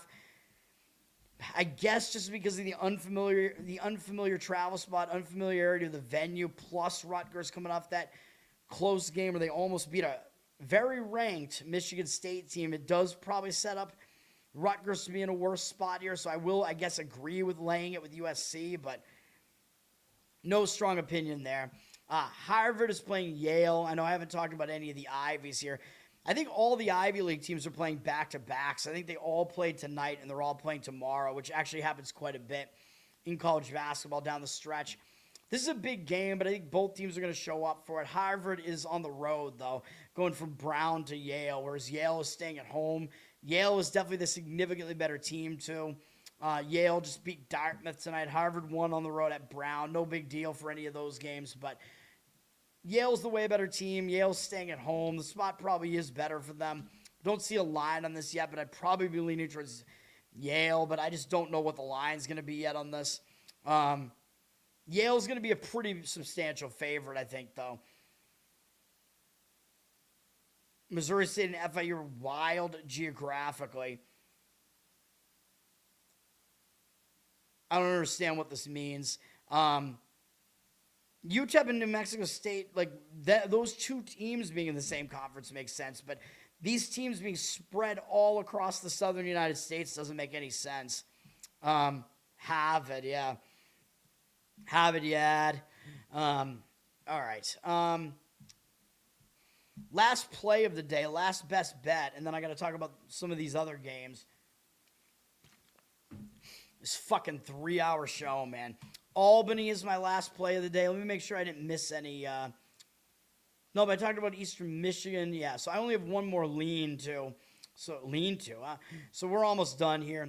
My last opinion is one of the later games here. Hopefully I can skip some of these fucking games. What was I talking about? Oh, yeah, Albany. This is a bad spot for UMBC, dude. UMBC just played Vermont. Huge game. It determined who's atop the American East, but always, Vermont's always the team that you're trying to beat in this conference, and UMBC just played them actually pretty close, even though they lost by 9. They were at Vermont. They had chances to win this game. They were within 2 points in the final couple of minutes of the game, and then they just never scored again. Big game for UMBC. It's going to be a deflating loss, I think. Now they got to play another game on the road at Albany. I don't believe that they played Albany yet. No, they play them again later this season, but still, I think it's a bad spot, man, just because they're coming off that game against Vermont. That was a huge game determining top place in the American East right now. Almost beat Vermont. And again, it's a little bit bigger just because, again, Vermont is just so dominant in this conference, except for the fact that they didn't win it last year, but they seem to always win it. Albany looks like they were... Dude, I hope they wear these uniforms again. What the fuck is this? They're wearing these neon green uniforms, even though they're a purple team usually. Very, very weird. The Great Danes. I don't know. They should do that again here, though. But Albany is coming off a bad loss. It was to NJIT, and I know NJIT is above them in the standings, but Albany was favored in this game, dude. So,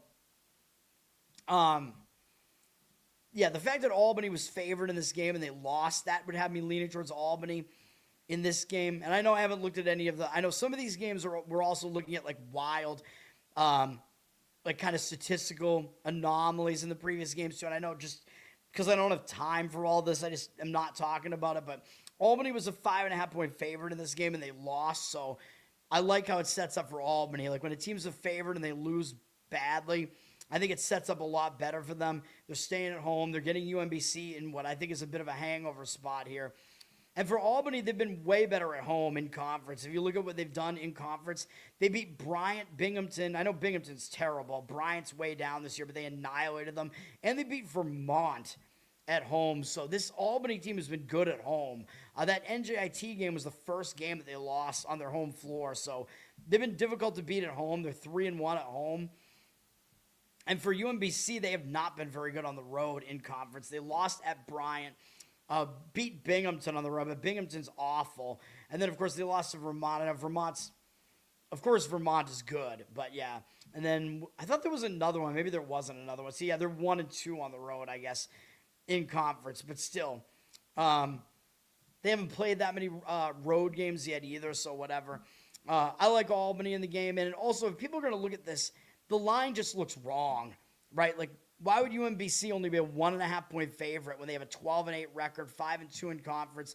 Albany 7-15 and 3-4 in conference, right? Like, the line looks way too easy to play UMBC to just win the game.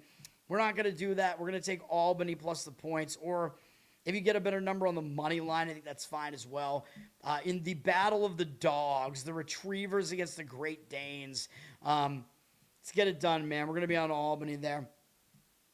Oh, and as far as the market read, I guess, let's see. The line flipped on UMBC from +1 to -1. So that's a little bit of a concern, I guess, that the line flipped, but there isn't a whole lot to take away from that right now. So, yeah, I like Albany. That's my final play. Number 2, UConn at Creighton at 8 p.m. on Fox. UConn coming off another kind of close call against Providence, man. Now they're going on the road, though. They got to go out to Omaha to play Creighton here. These teams, I guess, did not play yet this season. Maybe a little bit of a weird travel spot for UConn, but it's not surrounded by any big games, though. For Creighton, they're coming off a real ugly loss to Marquette, man. And Creighton's staying in the Midwest region here, and UConn's going to be laying points on the road here. I think I probably would have to lean towards taking the points with Creighton. I mean, UConn, they're a slow-down team.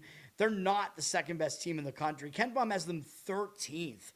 So they're actually overrated. They're not that good offensively, really. They're very good defensively, but they're very lucky, according to Ken Pom, 21st in luck. So this UConn team definitely overrated at 20-1. They're very good defensively, but that's not enough for laying points on the road, you know. Slow-paced team that doesn't score particularly well. Yeah, down from 7 to 6.5 with juice. I would lean towards taking it with Creighton there. Total is in the mid-140s in that one, so not a very high total. CBS Sports has probably the two best teams in the Missouri Valley. Justin, your other conference here, the Missouri Valley. Murray State and Belmont facing off here. Murray State, I feel like they've moved conferences repeatedly.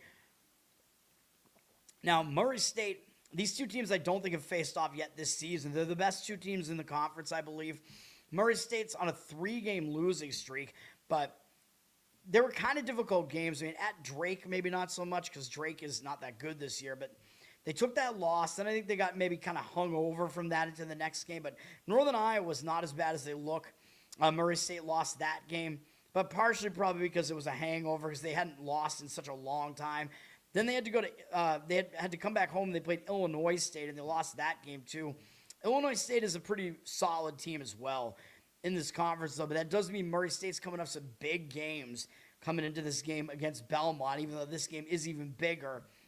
For Belmont, I think the spot does set up better for them because they just barely won at Valparaiso. So that was not a good game for them. It was an escape, barely a win for them.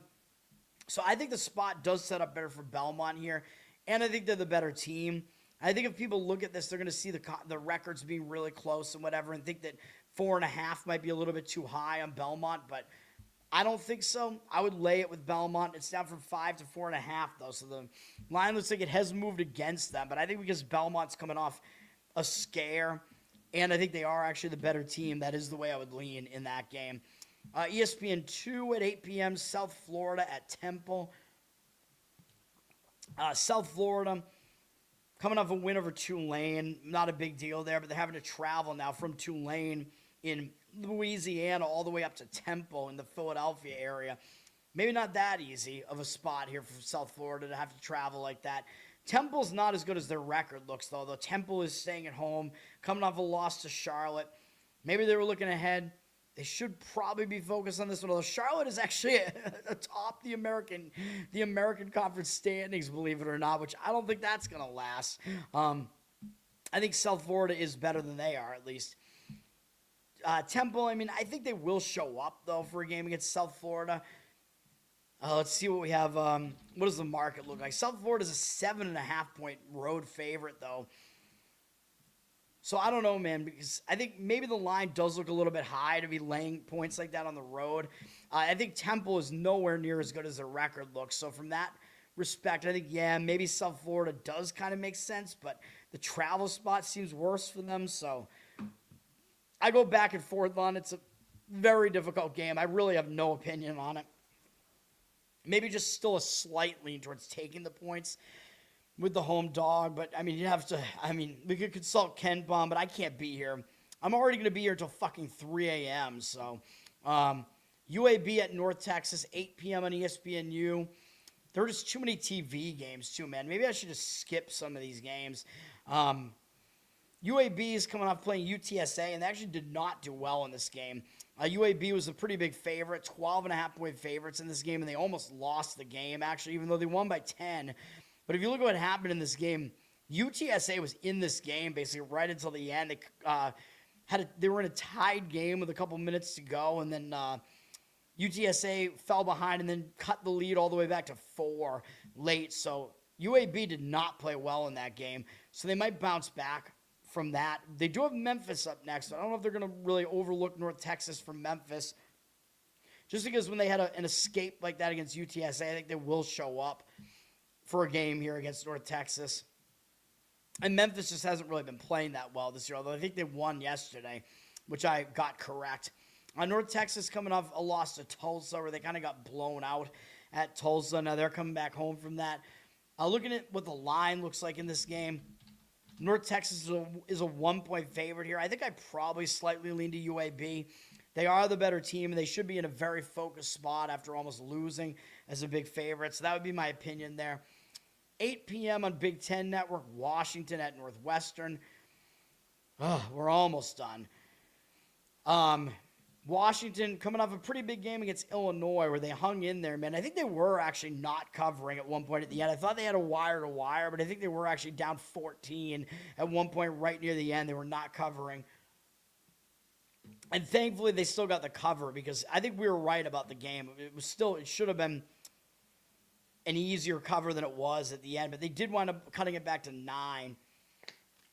But now, that was a big game for Washington. Now they're coming up that game against Illinois. They got to play this Northwestern team that just doesn't look good record-wise. And then Washington does have Iowa, UCLA up next, so back on the Pacific Coast.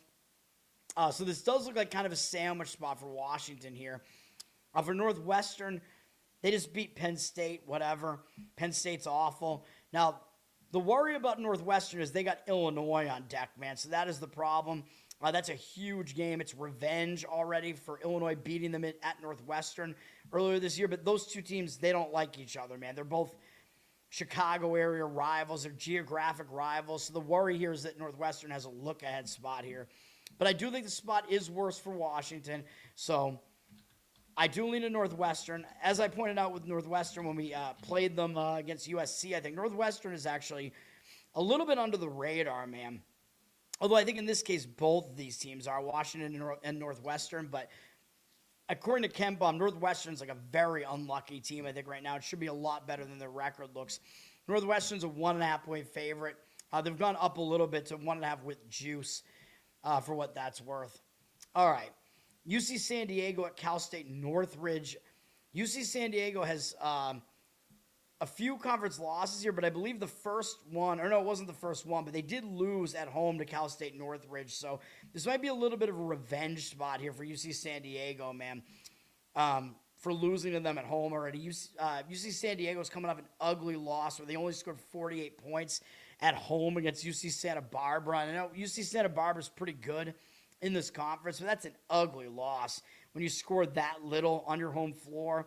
But UC San Diego was coming off that UC Irvine game. That was a huge game, 2-point game, and they did have this revenge game against Northridge on deck. Although I don't know that they really would overlook Santa Barbara, but to me this does look like a bounce-back spot here for UC San Diego. Cal State Northridge just beat UC Davis handily. They're not going to overlook UC San Diego, but I do think UC San Diego will have the adjustments to make and have made them. And they're the better team still, so I prefer UC San Diego here, although the line dropped from 3-2, so it looks like it's disagreeing with me, but I would probably lay it with UC San Diego if I was going to play it. ESPN at 8:30 p.m., Auburn at Tennessee. Now, this is SEC tournament revenge because Tennessee did knock Auburn out of the SEC tournament last year, but I don't know if Auburn really cares that much about that because Auburn seemed to just not care that much about that SEC tournament last year because they already had the overall one seed wrapped up in the actual NCAA tournament. So I don't know that they're going to care that much about revenge here.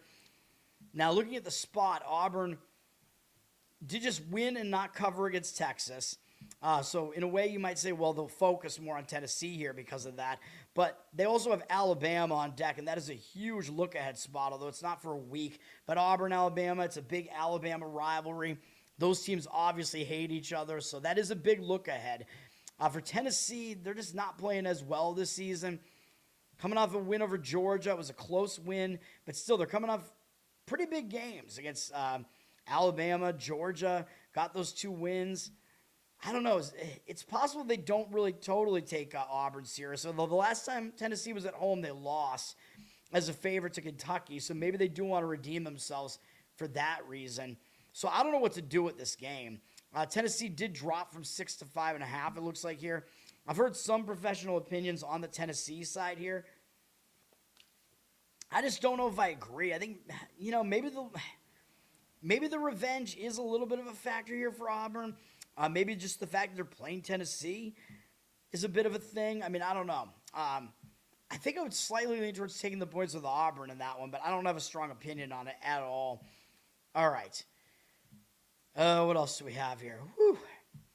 Fox Sports 1, 9:30 p.m. This is not a very interesting game, unfortunately. Mountain West, Colorado State, who looks like they're having a down year against Wyoming, who's not very good either. Colorado State just lost to Utah State close, but then they lost way worse to San Diego State, probably in a bit of a hangover spot after a big performance against Utah State. Now they're having to go from San Diego State all the way up to Wyoming, though, so a little bit of a weird travel spot, although maybe they're somewhat used to it playing in the Mountain West. Wyoming coming in off getting blown out at Utah State. They're coming back home. And they do have San Diego State on deck. Don't know if that's really going to be a look ahead. These two teams have not played each other yet. I don't even know what to do with this game. The situation doesn't look like it's that bad one way or the other. Wyoming dropped from 2-1 here. I mean, I guess I'll agree with that move towards Colorado State because they are the better team. But I don't really have any opinion on that.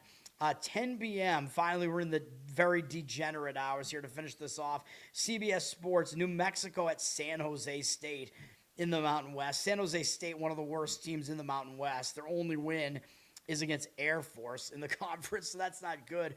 But the spot's not particularly good for New Mexico here, I don't think. They just beat Nevada and then beat UNLV on the road.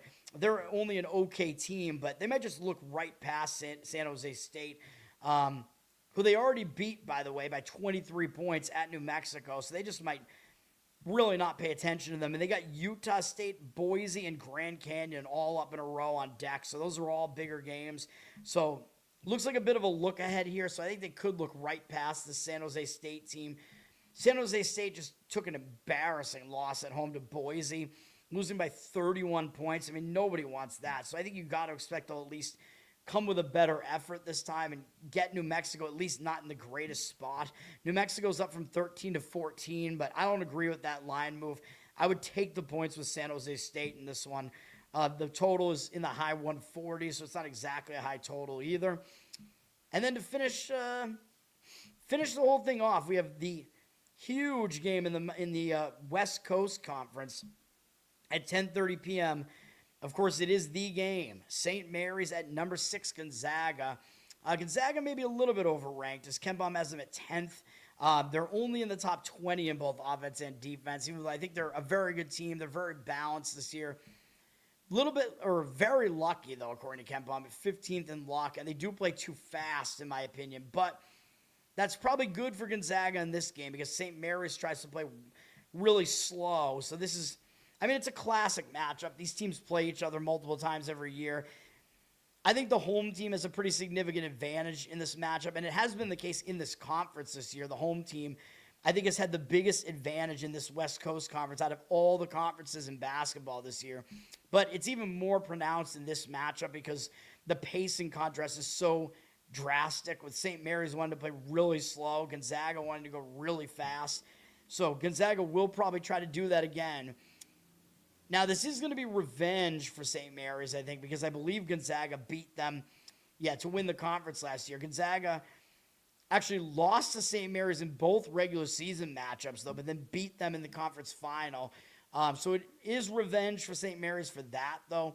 And I don't believe these teams have played yet because the schedule makers, they make these teams play at the very end of the season every year. So, so this is going to be the first time they're playing this year. Now, St. Mary's is actually in a positive situational spot because, as I talked about, the reason why we faded Portland the other night against Pacific is because Portland played St. Mary's really tough in Portland. So St. Mary's might have been looking right past them to this Gonzaga game. So St. Mary's played pretty poorly, almost lost as a huge favorite at Portland. So for that reason, they should show a focus here. They should bounce back from that. But Gonzaga is in a very similar situation where they almost lost at home to San Francisco. So they were huge favorites in that game, and they almost took the loss. So that kind of negates that. And I think the fact that Gonzaga is at home, they're the better of the two teams. Ken Baum, I think, has St. Mary's somewhere in the 30s ranking-wise. Yeah, they're both going to be tournament teams most likely again because that's just the way that it is. Gonzaga definitely will be, but I would lean towards Gonzaga in this one. I think being able to speed it up, not having to travel, I just think it sets up better for Gonzaga, man. The home advantage, I think, is a bit strong in matchups like this. The line move seems to disagree. It dropped from 10 to 9.5, and the total's not very high in the 140s. So the market seems to be thinking that St. Mary's might be able to successfully slow this thing down quite a bit. And yes, it is easier for the lesser team to slow the game down, but I don't know. I think it's Gonzaga or pass for me in this one. Of course, Gonzaga, they still might have a little bit of revenge motive themselves because the last time they played St. Mary's in this arena, they lost last year. So that conference final that Gonzaga won was in Vegas in a neutral site game. So, Gonzaga may remember that. So that's going to do it, man. Once again, my plays for tomorrow are UCF plus the points, all college basketball here, Fordham plus the points, Southern Miss plus the very small amount of points, Long Beach State plus the points, Syracuse minus the points, New Orleans minus the points, and Albany plus the very small amount of points. And that's going to do it. I got to get these Instagram videos out in the morning, which is going to be annoying. So wait, how many plays did I have? 7. All right, that's right. I was going to have 6. I added 1 more. All right, fine. I got to get some sleep, man. Thanks for hanging out, everybody. Learn to Toad on Instagram. Learn to Toad on Twitter. Like, subscribe here. We got to get more subscribers, man. We're stagnant. Starting next week, I will, I believe, be starting to make appearances on, I think the name of the channel. You saw the guy come into my chat like a couple weeks ago. Whatever his name, what's his name again? John DeMan or something like that. Whatever his name is. Those guys on Just Win Baby Sports or whatever. You can find it. It's something like that. You'll be able to find it on YouTube. I'm going to be making some appearances on their shows, I guess, in the near future. So be on the lookout for that. But yes, like, subscribe to the channel here, man. We need to boost this thing. Listen on audio as well. That helps me out. Review on audio, Apple, Spotify. Covered in Uke is my Uke channel on YouTube. You can check that out. Trying to get that up to date. I did update some of the Patreon feed. Spotify, there's a Spotify Uke feed that you can get on Patreon. Patreon.com/LearnToToad. Plus, you can get some requests in there as well. I know I'm lagging behind. I'm probably not going to do all of them, but I've done requests for Charles and for Harry Balls. So there you go. And of course, the Loser Cast. You can check that out every Tuesday night, the comedy podcast that I'm on. That's going to do it. I appreciate it, guys. Thank you, sir. I appreciate it. People keep coming back, even though don't have enough viewers. I am way too long-winded on the show, and I'm an ass. So that's it. That's going to do it for now. I'll be back in the morning, unfortunately, because I'm going to have had no sleep. But that's going to do it. It'll be at least a somewhat shorter board tomorrow. There's a lot of hockey tomorrow, though, so I got to do all that in the morning. But hopefully there's not that much NBA. But that's going to do it. Peace.